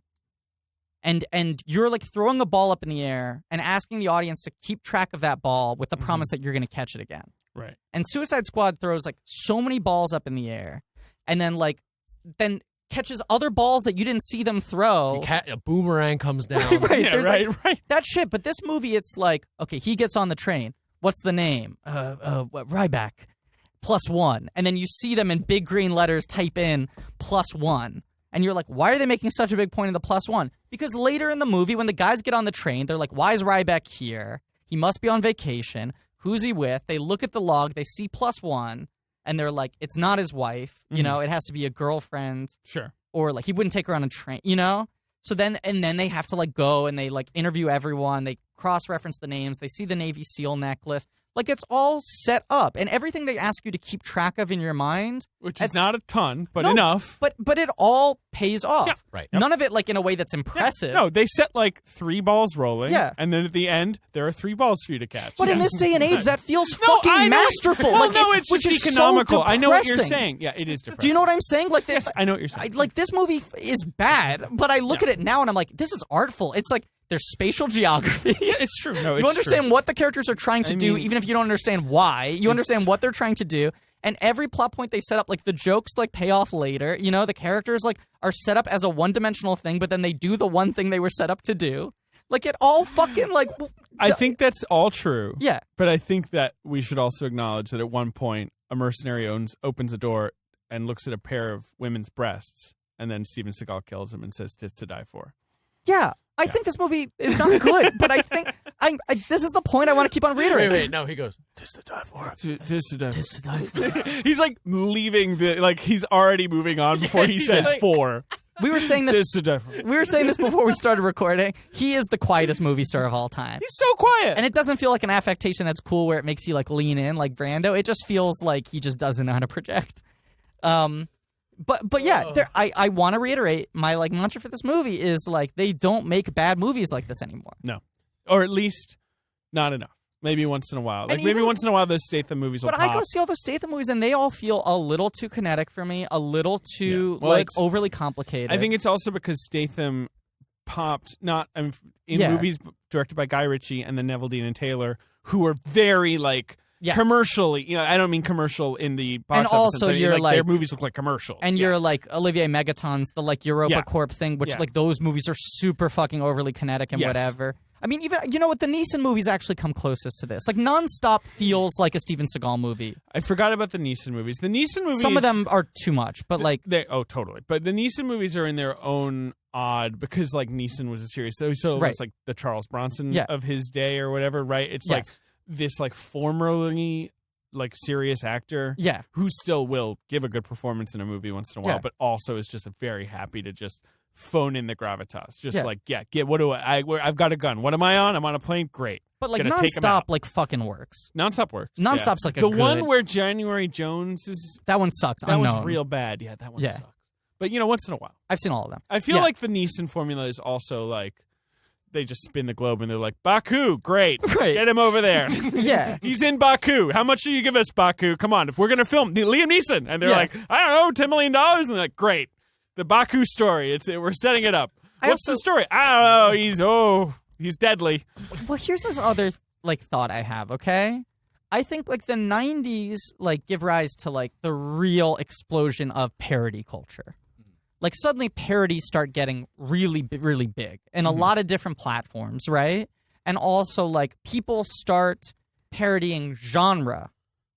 You know, not just like, oh, we're doing a parody of Star Wars, but it's like these are the tropes of this type of movie. And especially the 90s action movie becomes a thing that like everyone makes fun of. You know? Oh, for sure. And I think like especially now that we're in a climate where like studios are run by like people who used to fucking like be in charge of Six Flags, who have no background in storytelling. Like it used to be studios were run by hacks who at least tried to study storytelling and understood like audiences like it when this happens. And now they're like, audiences like it when you have Tweety Bird. Let's put Tweety Bird on a t-shirt. You know, like they don't even understand the fundamentals of... People like Ben-Hur, right? That won like 11 Oscars. Let's make another one. They just look at the surface level like results, but they don't even understand bad storytelling. Like clunky fucking crayon writ large storytelling. Branding. That's and they understand franchising. They're run by branding they understand experts. Exactly. Right. And but oh boy, movies are depressing. Why are you in that industry? I fucking am retiring. I'm out. I think Under Siege 3? I'll do Under Siege 3. Great. I'll play the Bogosian role. I'll play the son of Dane. They'll be on a blimp this time. Yeah. Yeah, what's a slower, less helpful mode of transportation? Yeah. They're on a barge. Yeah. But the blimp goes above the satellite, so they go into darker territory. Darkest territory. Yeah, darkest territory. I do think there's something where like 90s action movies got parodied so much that then there was this thing of like, oh, the audience recognizes all the tropes. They recognize the cliches. And then, you get your honest trailers. Well, have you guys watched audiences. Last Action Hero recently? Well, we're gonna watch it's weird. That one day. It's weird. I remember being a kid and being like, I hate this movie. Right. It's no. I mean, it's Last bad, Action Hero, but it's like fascinating, it's a weird, but it's weird also, movie. That's kind of the movie where the bubble breaks because it's like you can't make the movie that's a parody directed by the people who did the thing that we're parodying it starring and starring the people, guy. yeah, right? Exactly. Yeah. Like it's like the whole that's thing sort a movie of eats that itself. like these days like Andy Samberg would be in or whatever. Yes, You know, like, I 100%. don't know, like it'd be a Will Jack Black Ferrell, movie. Yes, Jack 100%. Black. Yeah, you know. But you get to this point where I think like Hollywood becomes so allergic to doing any of the things that they feel have already been parodied. Like they know our tricks. We can't do that anymore. So they start trying to like avoid all the cliches that have been recognized. Sure. But those cliches are kind of like building blocks It's of the storytelling. rails that you want to be on That's for the these problem, movies. like for this kind of movie. And you get to them now and you're like, I don't even understand what the fuck is going on. Right. Like I can't figure out what the objective is. The characters are so complicated and contradictory. And it's like, just make it one guy who does one thing. You know, he's got this as a backstory. This is what haunts him. This is what he's trying to do. Yeah. And the bad guy has one goal. And you want those fucking setups that pay off in like the one-liners later. You want the supporting characters who do the thing. Why Bogosian? Why does he need revenge? Because he needs revenge. Because he wants $100 million. Whatever. Yeah. If I'm paying money to go see this movie, that's what I want out of it. Right. And I feel like too many of these movies, they're like, you know, a very select group of people who like in the heyday were able to heighten this stuff into high art, like John McTiernan, right? Mm-hmm. But by and large, I like see a lot of like, you know, Neeson movies or Statham movies where I'm like, you're trying to be more respectable than you need to be. Just fucking lean into it. Know what you are. Fucking own it. You know? Just like own this shit. And Suicide Squad's like, nah, man, we're fucking fuck Marvel, like this and that. And it's like, yeah, but you're not on the rails. Like you have to stay on the road. Like nothing's gonna fucking matter if you're swerving like this. Yeah. I don't understand where we're trying to go. Under Siege 2 like sucks and rules so much simultaneously. Yeah, it's weird. Well, hey, I was gonna talk about the Newton. Oh, please talk about the Newton. Talk about the Newton. Cool. So we're back in the baggage car area, and Steven, you know, is basically like he's like figuring out his Casey Ryback. Oh, you're right. Ryback's figuring out his approach, what he's gonna do. What does he reach into his bag and grab? A motherfucking 1995 Apple product called the Newton. Now, kids out there, you probably don't know this. What this was is it was the first tablet device where you could write on like a little touchpad, with a stylus, right? With a stylus, and it would transfer your handwriting and turn it into to typed out words. This was cutting edge technology, extraordinarily efficient. It was amazing. I mean, I think everybody our age might think of the Simpsons joke. Eat up Martha. Yeah. Right? Like, that's it, right? Yes. Like, is there any other reference point for the Newton? No. No. But Apple paid, I'm sure, a little bit of money to get some product placement in there. This is the middle of the Newton. This is like when the Newton is at its hottest. It launched in like 93 or something. I think this is Apple's like, come on, we got to make the Newton happen. But if you have seen the Steve Jobs film, you'll know that was actually a giant catastrophe. It was the last thing that made them bring Steve Jobs back, where they were like, oh, we're so broke that we... They whiffed, yeah. Right.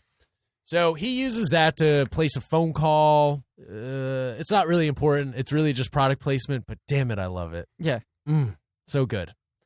Otherwise, though, I don't know. We don't really need to talk about the plot. It's really just... Bad guys goes, get thrown off he the fights chains. the bad guys, Yeah. kills them one by one. Right. Sometimes he'll snap their necks with his hands. Yeah. Other times he shoots them. Yeah. He's completely unflappable, as we said. Oh, this was the other thing, I'm sorry, that I was trying to get to. Never scathed. Yes. The movie very smartly talking about, I think, like not well written, but well constructed. I would say that's the differentiation. It's not Sure. good script, but it's well constructed. Sure. And it's certainly well directed. Like it looks nice. You have this Jeff Murphy, amazing, great director. Gotta get to him. amazing fucking Basil Polidorus score, Mhm. who's the guy who did the RoboCop score. And it's cool. like, it's not trying to be cool. It's not like a fucking like, techno like breakdown thing or like fucking insane like guitar riffs, which like, it's just like this heroic score that makes everything that happens in the movie feel really fucking important. And makes Steven Seagal feel more cinematic. Because if he's just walking around a corner with a gun, he's not really doing anything physically impressive, but like the horns not. swell. Yeah. It's like, oh shit. But there's something to it. There's something that's really arresting about him just walking into a train He's car. compelling. He literally walks with just purpose. standing there. And I like it. Even though Mike Ovitz making him a movie star was totally like a Ludicrous, horrible, yes. power-hungry, like, mad move on his part, you kind of understand how if you were in a class with him, you'd be like, this guy's got something. Got a presence. Yeah. Yeah, he's not like necessarily charismatic, but there's like some kind of vibe there that's kind of compelling. I mean, we're spending a lot of screen time just looking at Steven climb into compartments, like be on top of the train, like hiding underneath, like not even just fighting bad guys, just all that stuff. It's a lot of looking. But you're like excited. You're like, oh man. But this movie also sets up a lot of satellite groups because I think they know he can't carry that much. And I think Under Siege, but the And first also, one, he's a famous prima donna, right? I mean, like he's like it's difficult to work with. widely reported the worst person who ever hosted SNL. Right. Like Lorne Michaels, who doesn't speak ill of Yeah. people in public, has spoken ill of him in public. The Like, story is doesn't that want to do anything. the story is at the first pitch meeting. They said, they always go to the host, like, give him do you have ideas, do you have any sketches do you have any ideas? He goes, yeah, I got an idea for a sketch. It's a woman who gets raped, and then she goes into her therapist and is like talking about being raped, and then the therapist rapes her as well, and then he's like, that'll be $400. Oh my God! Are you? I swear to God, serious? it's in Live from New York. That's the sketch he pitches. Oh God! Is By it the ends way- with a joke about therapists costing a lot of money. Oh my God! By Live from New York, written by James Andrew Miller and Yeah. Tom Shales, and James Andrew Miller just wrote a new book about CAA, Which is that's about predominantly Ovitz, about Ovitz, which yeah. is apparently really good, Yeah. and I want to read it. But this movie smartly, like, I think they were like, it's gonna be difficult to work with him, so we should try to like. Well, I think that was Utilize- probably the yeah. Seagal rules, right? Right. He's going to want to do 2 hours a day. Yeah. If he's climbing through like some air shaft, he's going to want to do 30 minutes that day. He or can't like, do long you know. take. It's Right. got to be quick action. Yeah, so It's let's pad it with a lot of other things. give him very little dialogue. Yeah. Because even like that scene where he goes to the bar and he sees like Heigl sitting there and he goes like, "What's that young woman drinking?" And she's like, "That girl there with the phony ID and the tonic and like So lime." it's actually a cute scene, right? And he's Yeah. like, "Oh great." But like the joke is that like I The think joke is that she tried to buy Right. booze, which is crazy. I mean, she was like 10 years younger than the illegal drinking age. Right, but I think the joke is also that when he's going to the bar, it's going to look like he's hitting on the woman offering to buy her another drink, and then Right. it's like reversal. Sure. It's he's the concerned uncle looking out for her, and then he goes and sits down with her after they've done that sort of like twist, like reversal thing, and then just feels like he wants to fuck her face. Like the whole conversation It's he has weird. with her is so sexually charged. It is weird. Yeah. It is weird. But this movie very smartly is like, let's set up as many satellite characters as we Mm-hmm. can. So even though he's kind of training Morris Chestnut is functioning independently He's for a lot of the solo movie. almost immediately. So you'll like see After him the gun training him, explanation, and yeah. then Morris Chestnut will go on his own mission, take down a couple guys, and then at the end of that, when he's like done the work, then Seagal shows up and he's like, good work. Yeah. And then the next scene, Morris Chestnut's alone as well. And then Seagal goes, hey, Morris, good work. It's like, and then they set up Heigl. Heigl's got a whole business with a mace. We got a lot of bad guys. Like Kurtwood Smith back in the office. There's the nerdy guy back at the office. There is also... Wait, do you remember his line? Yes. What's the line about, like, he's like, you know what they say about space? It's got a lot of room. Remember that? Like, really bad, long. And it's like, where he's like... That's the other part I'd love to play in that. Where's the satellite? And the guy's like, space is a lot of room. And he's like, what did you just say? Yeah. And he's like, oh, well, what I said was, that's why they call it space, because it has a lot of room. Yeah. And everyone's like, okay, anyway. And you're like, wait, why was this included in that? And at the end of the movie, this guy who's had almost nothing to do, they like give him the choice. They're like, you have to choose the missile's got to go somewhere. We either kill like this many people or this many people. Right. And they like make him like the moral center of the film. But it is like, they're just like, okay, let's like divide our attention. Have stuff. Right. There is a and let's get other like real deal actors who can carry it. Seagal gets on top of the train a couple of times. There's this brief interlude where he's not on the train. Yeah. Where he like drives a car. Yeah. I wasn't paying a ton of attention as to why this all happened. He's like thrown from the train. I mean, I think gets in a car, gets back on the train. The only thing we should really establish, like otherwise plot for the plot, is that the dark territory, and really it comes. We don't need to establish. It comes that. halfway in, and really all it is that the mercenaries have set this up that after they explode the Pentagon, they're gonna board a helicopter. Yeah. And they've rerouted the train into heading towards dark territory where it will collide with an oil train. Yes. And they can't communicate with train dispatchers, so that's why the collision will happen. And the oil train has like 100 billion tons of oil and so flammable. Like it's going to be like the biggest explosion you ever saw. Oh, it's good. And then it does collide with those. Those two trains do collide on top of a bridge. And it's a great practical, like two models crashing. And then you have it's a little hard to tell how Seagal rescues everyone, but he does. Well, he gets them on two cars and he like separates the cars somehow. Yeah, he breaks the cars apart so that the mercenaries are all just on the front half of the train, and everyone captive is like saved. And then him and Chestnut jump back on because they have to kill the rest of the bad guys. Of course, which they do. And they do. Yeah. He has the big Aikido fight with Everett McGill, which is a lot of him going like swerving his arms around. He's the only action star who works better in close-ups than wides. Because everyone else, you want to see their body moving, and Seagal, you just want to see his hands close to his face. It is amazing when he's doing it, because you've just never seen anything like it. It's captivating. Yeah. It is, even though it's so unorthodox in terms of an action scene. It's like not only just from the stories I've heard about him, right, and his behavior as a real person, which are all like problem. He's a problem. He's a real problematic human being who is notoriously a piece of shit in any way that someone could be a piece of shit. Yes. But watching this movie and the character he's playing is the antithesis of what I like in movie character. Like I like vulnerability, I like emotional growth. I like someone with an inner life. None of this. But None of this happened. Can't stop watching this guy. I don't intellectually like him at all, but it's like for some reason I'm compelled. I don't really like Seagal either, and I've never been a fan, and I haven't seen most of his movies. And I enjoyed watching this. I don't know that I'm going to go watch a bunch of other Seagal movies tomorrow. I definitely want to watch Under Siege 1. Yeah, I'd like to see that. After watching this, I want to see Under Siege 1. Yeah, I guess I should see it too. Yeah.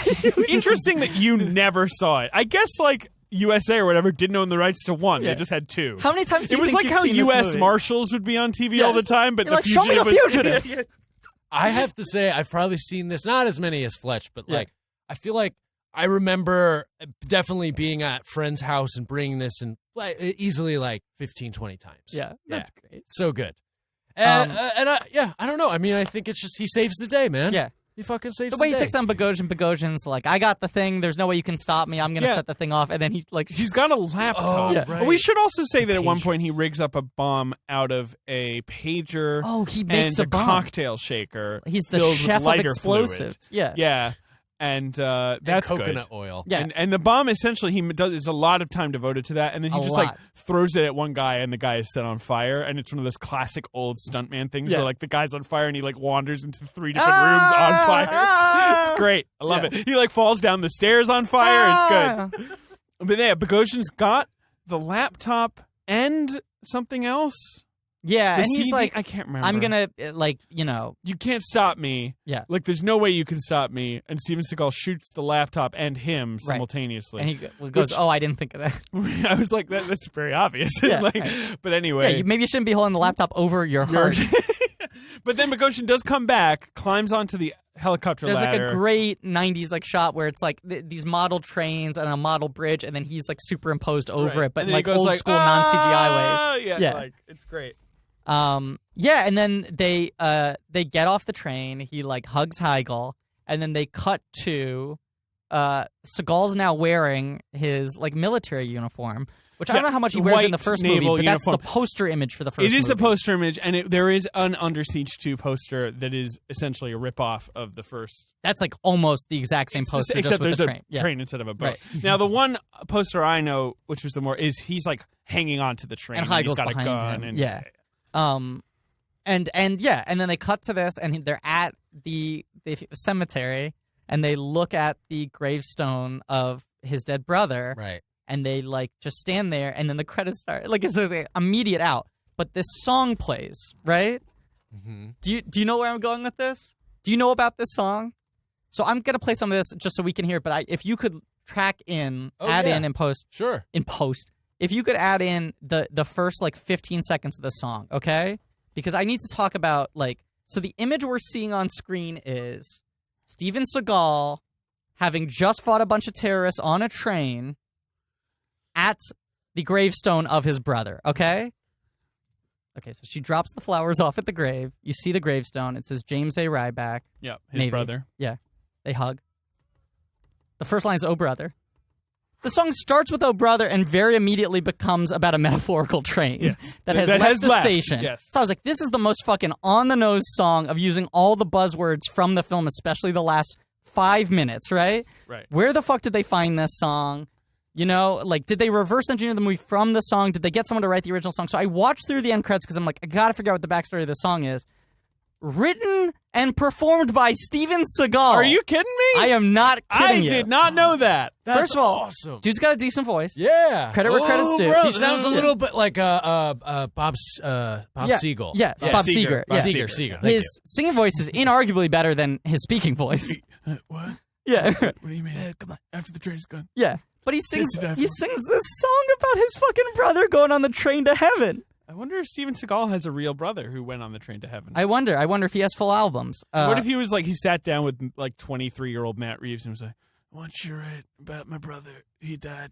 But that's just like so emblematic of the culture of like, fuck, we got to let Steven write a song. Steven's only going to do the movie if we write a song for him. I mean, as we said, or maybe we didn't say it on mic, but this was the end of Steven Seagal's Hollywood stardom. Yeah, for he sure. makes more movies, and he has this brief resurgence with Exit Wounds and Half Past Dead, where he's in movies that star like black leads. Like he's the only white lead. Like it was like surrounding him with hip hop quote stars, unquote urban or gritty, like Joel Silver produced crime movies. Right, which was a weird zone to put him in. Odd zone to put him but in. Exit Wounds did well. Half Past Dead didn't, and then he Half immediately Past went back Dead, to doing which home. had the direct-to-video. greatest title of all time. Unfortunately, was terrible and didn't do well. Reteamed him with the Chestnut. It did reteam He him picked with a chestnut off the tree. Although Chestnut's the villain in Half Past Dead.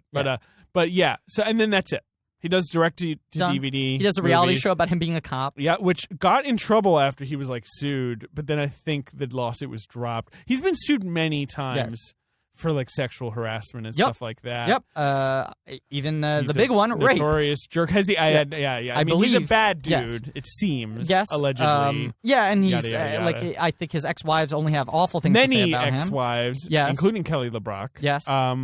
He had an energy drink called Steven Seagal's Lightning Bolt. Yeah. And I remember that on the Soup back in the day, that would be a running joke, is that when Joel McHale got stressed out, it would float in on like on a string, and he'd be like some like cheesy quote unquote Asian music would play, like a gong or whatever, and he'd be like, "Oh, Steven Seagal's Lightning Bolt, like mystic Asian experience flavor. Thank you." Yeah, it was very funny. Anyway. He also owns the single worst hairpiece in Hollywood. He is the number one worst. Insane. It's insane. He's also very close with Vladimir Putin, the president of Russia, who he has appeared with at events many times and has praised his leadership. And he was never in shape, but he's real big now. He's gotten big. Yeah. Anyway, so, it was a swan song for Seagal. Now, Jeff After the Murphy, train I is do want to gone. shout out Jeff Murphy. Yeah. When I was in college, I took a course called New Zealand Cinema. Uh-huh. I took it because I wanted to date someone who's taking the course. Hey now, humble brag. Indeed, she's now married. She just got married. Humble Congrats to her. brag. But also, I guess, I mean, I seemed like kind of a goof off course anyway. New Zealand cinema. Yeah. And we watched movies like Once Were Warriors and Heavenly Creatures and The Piano, like movies and then 3 movies from the 80s by this guy Jeff Murphy, who was like the first director they ever had. Basically, he made this movie called Goodbye Pork Pie in '81. Good that is title. delightful little road chase movie, basically like a cute little chase movie. Utu, which is like about like colonial Britain in New Zealand and the war with the Maoris. That's really good. Okay. And then in 85, he makes this movie called The Quiet Earth about a man who wakes up on a planet that's completely empty of people. Mm-hmm. That is brilliant. It's like a great A-plus sci-fi movie. Seriously. He's great. And then he comes over to Hollywood and I guess they foist him onto genre movies. Yeah. Like he made, was it Young Guns 2? He made Young Guns too. Yeah. And Fortress 2 Re-Entry. He made Yeah. Free Jack, Yeah. which is, that's with Emilio Estevez, I believe think. so. Yeah. I believe so. Ooh, and Anthony Hopkins. Ooh, this looks good. Yeah. Let's watch it. This movie, it has a certain a formal class to it, though. I mean, the guy clearly Totally, knows how to yeah. construct a movie. He does. And, I think it's too bad that he never got to have like a serious Hollywood career, Yeah. but he was a journeyman Never and he hit the made some breakout, cool yeah. stuff. Can we play the box office game? Yes, we can. Yes. July 14th, 1995. Uh-huh. So Seagal movies, if you look, they often would come out in like April or Right. October. Yeah, yeah, yeah. And that was really in the days when the summer was very constrained from Yeah. like the end of May to the beginning of August. So he was, he was more of in your lulls. You'd put your Seagal movie Yeah. out. Yeah. But this is right in the middle of summer. Right. It opened at number 2 with $12.6 million. Not bad. It eventually made 50 domestic and 104 total Okay. worldwide. Totally fine, $60 million budget. Yeah. I mean, not great, but Yeah, I think a little bit of a disappointment because the first one Yeah, was so no, it big, was. but not bad. so number 1 is a film that's been in the box office 3 weeks Okay. and is a great movie. Live action or animated? Live action, I always have to ask that first. Oscar nominated. Oscar nominated for Best Picture. Yes, among others. So this is for 1995. I saw it in theaters. I've probably seen it 100 times because it's on TV all the fucking time. Forrest Gump. Nope, 95, not 94. That's 94? Yeah, and Forrest Gump is 94. Yes. Oh, and 93 is Jurassic Park and Not right. Schindler's List. Yeah. Okay, so 1995. But same lead actor. Oh, interesting. Okay, so wait, 1995 is Toy Story. That's true. I'm just trying to reverse engineer from there, okay? 1995, the first Toy Story comes out that November, but it's Tom Hanks in a film from 1995. It's not a rom-com. It's on for Best Picture. Why am I not? So Philadelphia's earlier. That's 93. Forrest Gump is later. Love this movie. Oh man, fuck! What is this? All right, should I tell you who's in it? No, don't tell me. Let's go down to 3. I want to sit on the Hanks. 3 is a bad rom-com. Bad. You hate it. I have no opinions on it except that it's bad. I don't hate it. It's Okay. shitty. I think it's a remake of a French movie. It stars a British actor who was hot after another. It's a Hugh Grant movie. It's a Hugh Grant movie. It's a remake of a French movie. Is it 9 months? That's correct. Okay. Which is the plot of 9 months. Literally, is just a man gets a woman pregnant. Takes about 9 months. What's he gonna do? Yeah. Chris Columbus, Julianne Moore, right? And Robin Williams. Robin Williams pops up in that one. There's this. I heard Chris Columbus on some podcast because that was his follow-up to Mrs. Doubtfire, which at that time was like the 9th highest-grossing movie in history. Like Mrs. Doubtfire was fucking colossal, and he in this interview was like, "We were testing better in test screenings than Mrs. Doubtfire.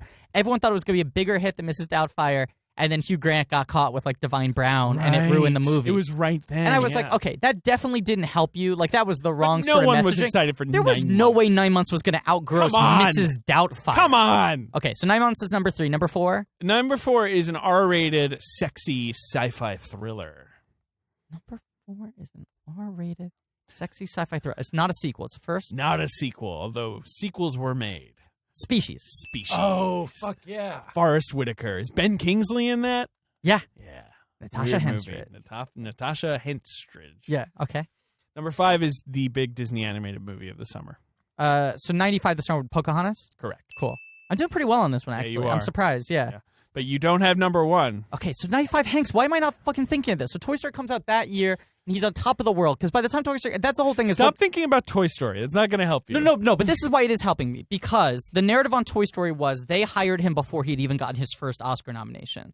So when they hired him, they thought they were... I'm sorry, he had gotten big before he had won his first Oscar. Oh, okay. So they at the time were like, oh, he's like a good comedy actor. And then the time between when they hired him on Toy Story and when it came out, he became like the biggest movie star, right? Okay. And so I know that they, like, the narrative is they always said, in between when we hired him on Toy Story and when it came out, he had Forrest Gump, he had Philadelphia. They always cite, like, the couple of big ones. It's a fucking This best... was a huge movie. It's a huge movie. People are probably screaming at us right now at home. What? Give me the genre.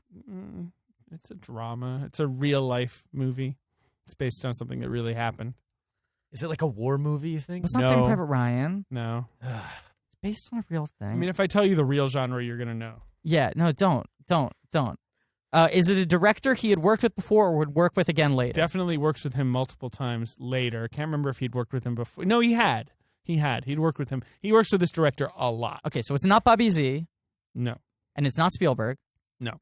Who else does he work? And it's not a romantic comedy. He works with this director a lot. And it gets nominated for fucking best. I am the biggest You're fucking an idiot. in the world. Of course, the film is Apollo 13. Yes, that is correct. Of course. A Ron Howard Of course. film. Yes. Of course. Yeah. A great movie Yes. with great stars. Of course. A great story. Of course. Houston, we have a problem. Yeah. I always forget that he got nominated for that. Hanks? Yeah. Was he? I can't actually remember. I think was he was. Yeah. I'm not actually sure that he was. I think he was, and certainly the actress who played his wife was. Kathleen Quinlan was Right. nominated for Best Supporting Actress. I think Hanks Ed was Harris was nominated for Best Supporting Actor and didn't win in a travesty. Right. He's incredible in that movie. Sinise pretty good too. Sinise is good. Bacon. Yeah, you always got to put a little bacon on Side of top. bacon. Not side, put it on top. Sure. Topping of bacon. Top it off with bacon. Who else is in that? Lots of great character actors. And now it's time for one final segment of tips for watching The Tick on Amazon Prime. Great. Da-da-da-da-da-da-da-da. Okay, folks, it's the final crunch. By the time this is coming out, we're probably in the last week of it being on Amazon Prime. So if you watched it, that's great. If you tweet about Watch it again. that's great. Certainly feel free to watch it again. But here's the big thing, because some of the messaging hasn't been as clear on the website about this as it could. If you go to Amazon.com/pilot season, the main header banner image will have a link that says, click here to take the survey. The survey takes 2 minutes, and that is a I've done very, very helpful way to support the show. And if you click on the tick from there, and it only works on a computer. You can't do it off if you got an Amazon app on some sort of device. I did the survey on my PlayStation. There's both the survey you can do. Oh, interesting. I did, yeah. Interesting. I had heard contrary things, but David Shrug. might just be I a did technical genius. I watched the tick Yeah. on my PlayStation, Right. and then it presented me with the survey, and I did Okay. it. Yeah.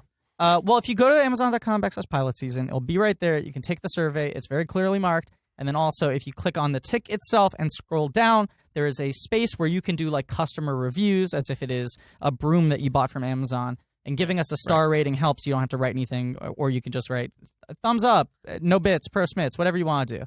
That's the end of this segment. I kept it short and sweet. But thank you all for... Tick is great, guys. I'm very proud of it. I'm very relieved that people seem to like it. And it's as someone who still has not learned to not read the comments and is reading literally everything that everyone's writing about the show, it is very heartening to me to see how many blankies are coming out and supporting the show. I'm seeing a lot of names I don't even recognize from like our Twitter and stuff, posting about the show in different places or in the reviews, making sort of subtle blank check, hat tip references, which I really appreciate. And thank you. Da-da-da-da-da-da-da-da.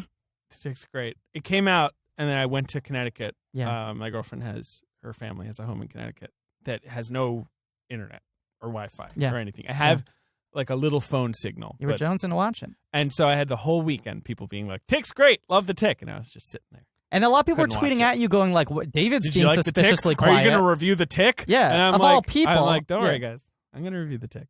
I mean, like, in a tweet. I can't review it for the Atlantic. Wait a second. Yeah. Wait a second. Do you hear something? Oh, my God. Really? We're doing this? Do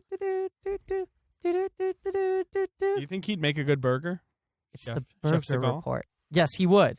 Now, I told you guys this 2 weeks ago that I had a good burger report, and I said, please remind me. Oh, Because it's really big, and I don't want give any spoilers. Yeah. And then you forgot to remind Totally forgot. Sorry. So this is coming like a couple episodes late, but I have a good one. Now, I started preparing a presentation for this burger report that I gave up on halfway through. I really wanted to pump it up because it's been a while since I scooped one myself, and I wanted to make it a little theatrical. But I started working on this, and then I forgot it, so let me see how much I can wing this, okay? Okay. Dun, dun, dun, dun, dun, dun, dun, dun, dun, dun.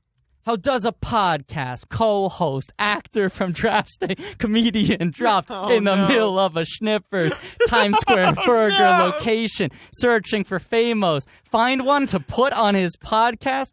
Okay, so I don't have. So you went to the Schnippers on 8th and 41st. Yeah, is what you're saying. Right. Let's zoom ahead to later in the song. Okay. Go on. Who did he see? Lin-Manuel Miranda. Uh-huh. Did you It talk was to him? Lin-Manuel Miranda. And there's a patty in between two buns on his tray.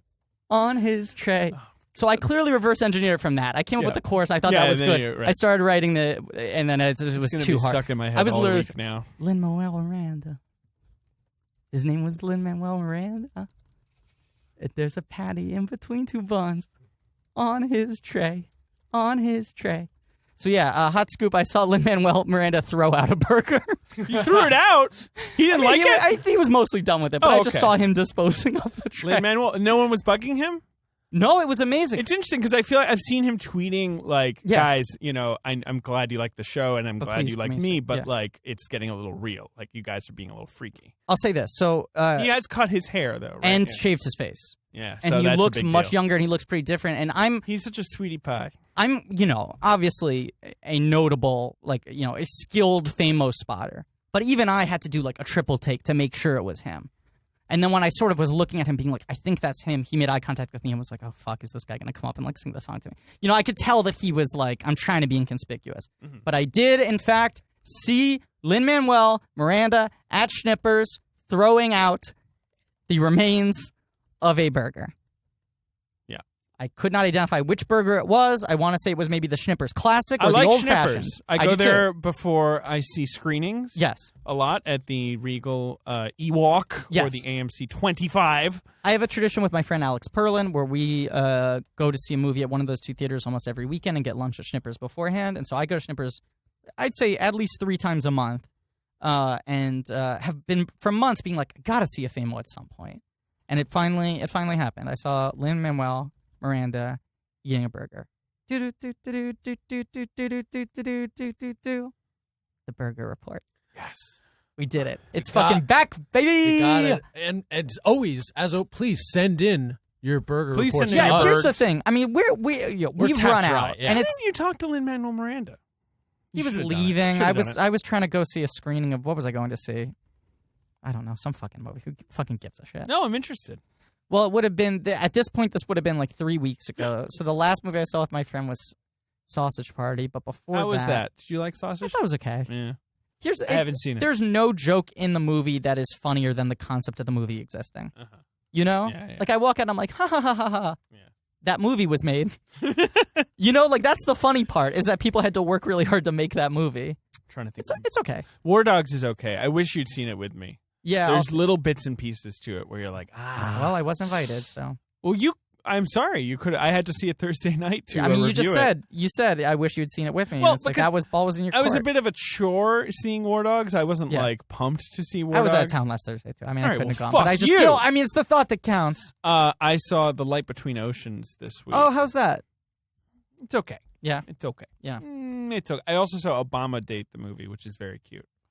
Yeah. Southside with You. Can you imagine how weird it must be? God. It must be so weird to for be him. Barack and Michelle and watch that movie. Especially because the guy who is playing Obama looks so much like him and is doing such a perfect impression. Yeah. It's probably a little creepy. Yeah. To think, even, I'm sure they won't see it, but even to think about the fact that that movie exists. I don't think they'll see it immediately. I don't think there's any way they don't eventually see it in their lives. The curiosity. I mean, could you imagine if there was a movie in theaters about your first date with your now wife? Yeah. No. How would you not see that movie at some point? They're going to like fucking watch it on Redbox like 5 years from now. They're going to be like, we should. Do you think their kids will watch it? The kids will watch it, no question. I have no doubt that Sasha Malia will see it in theaters with their friends and lie and say that they didn't see it. the perverse like curiosity has to be off the fucking charts on that. Anyway, so that's Weird. That's a good Berg report. The movie I saw, it was Star Trek Hamilton. Beyond. Yeah, people love Hamilton. You liked Star Trek Beyond, right? Hamilton Hamburger. You're on the side of good, Yeah, right? it's really good. Oh, what a great movie. Yeah. Once again, a movie that's functional. And I don't mean that in a backhanded way. That's a movie, right? That's like old-fashioned. Yeah, that's like pretty classical. Right. And knowing that like they had, from the moment they started conceiving the script to the moment it came out, they had like 17 months because they had to hit a specific date. It's crazy the movie that is that good. I know. And you get the sense... And also that they locked Simon Pegg, yes, who's obviously a good writer but is in the movies, yeah, in a room, in like a cabin with Doug Young, who's like a screenwriter who had written a spec that Abrams liked. And they were like, write us a thing. Yeah. All we need is that the Enterprise crashes. Yes. And, they would just sit there and, like, watch old original series episodes. And, like, it's crazy that worked. But I listened to this whole interview with Justin Lin, who is my boy. I love Justin Lin. And he said, like, it was because those big set pieces take so long to conceptualize that he needed to decide what kind of set pieces they had before they even started writing. Yeah. So he was like, I want a scene where the Enterprise gets taken down. And then was like, you guys have to figure out a way to write that in because I need people prevising that now. Yeah. If that movie had like 6 more months to gestate, it would actually be a full-out masterpiece. Like, I think it'd be perfect. But I think it's like really I think it works as a lean, mean little action movie that's I like fun. how episodic it is. That's just like, that's exactly what I wanted from Star Trek Into Darkness was just, now here's an adventure. Yeah, can they just go on an just adventure? Go on adventures. They don't have a TV show. Go on see adventures. A fucking movie about how government is like rotting from the inside out. Like, I don't need that. It's fun, and guess what? They got lucky. They cast that movie, this fucking franchise, so beautifully. They did. And the iconography of this movie is so great. Even if you're not someone like me who was raised on Star Trek, that anytime you have a wide shot of the whole fucking group and all these great actors, it feels like you're watching the best movie in the world. It's true. The other thing that's special versus like the X-Men franchise is they cast people who didn't get that big later. Like, they're all doing fine. Yeah. But like Carl Urban is going to come back for your movie. Simon no one has Pegg's become coming too back. big for the Quinto's, franchise. The And it only felt guy, like Pine and Quinto were going to do that. Exactly. The only guy who's remotely a star is Pine, and even Pine is like not a huge star. Like, none of his things have overshadowed Star Trek. And like, whereas with X-Men, it immediately became like, oh, we have to make a sequel. Fuck, they're all going to want $50 million. Like, what are we going to do? She won an Oscar. Now Storm has to like the balance of the characters. Here's my one major complaint about this film in our little mini-sode discussion Love it. of Star Trek Beyond at the end of an episode that already was too long. I wish they had given Zoe Saldana one thing to do. Yeah, they don't give her much. They give her fucking nothing to do in that movie. And I spent the first 75% going like, wow, Cho and Saldana, who are probably my 2 favorite actors in the cast. Love them. I love both of them so much. Like, oh man, they're giving him nothing to do. And then Cho at least has like the sequence where he has to pilot the ship and he's like a fucking badass. Yeah. But like Saldana literally has nothing to do in the film. She's captured and that's it. I know, it sucks. It sucks. She's great. I think it's also because they wanted to have the new female hero, the alien, I forget, Jaya, whatever her name. Jayla. And she's really good. She's good. I like that character. I think Sophie Bacella I like a lot. I do think cut into everyone else's hero time. But yeah, go on. Yeah. No, just to bring everything full circle, it's not quite the same thing. Yes, but there is like that sort of a testament to like the state of movie stardom now where it's like you have Zoe Saldana is in like 3 of the 4 biggest sci-fi franchises and like isn't really independently a movie star. No. Like she's Uhura, she's Neytiri, and she's Gamora. Yeah. The only major sci-fi franchise she's not in is Star Wars. I have to imagine they'll rope her in at some point because she's such like sci-fi geek royalty at this point. She is.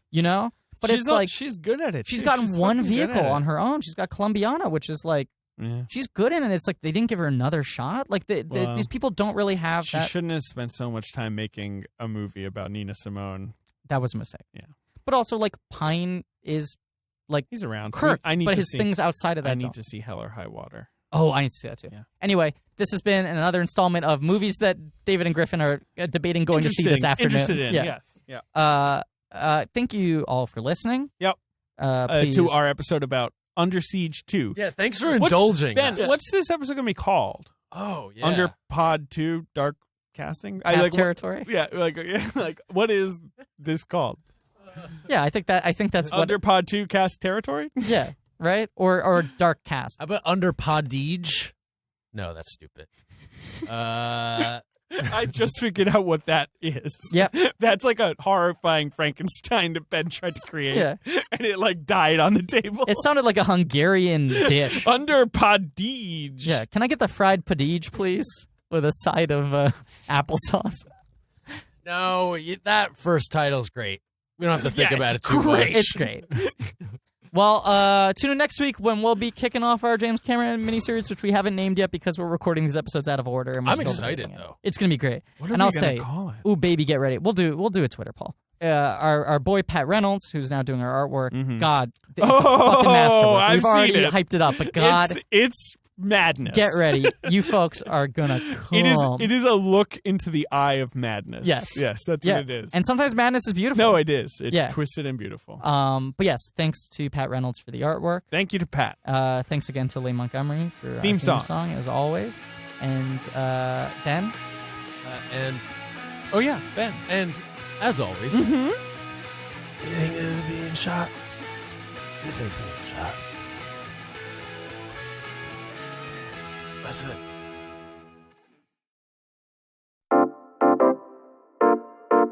This has been a UCB comedy production. Check out our other shows on the UCB Comedy Podcast Network.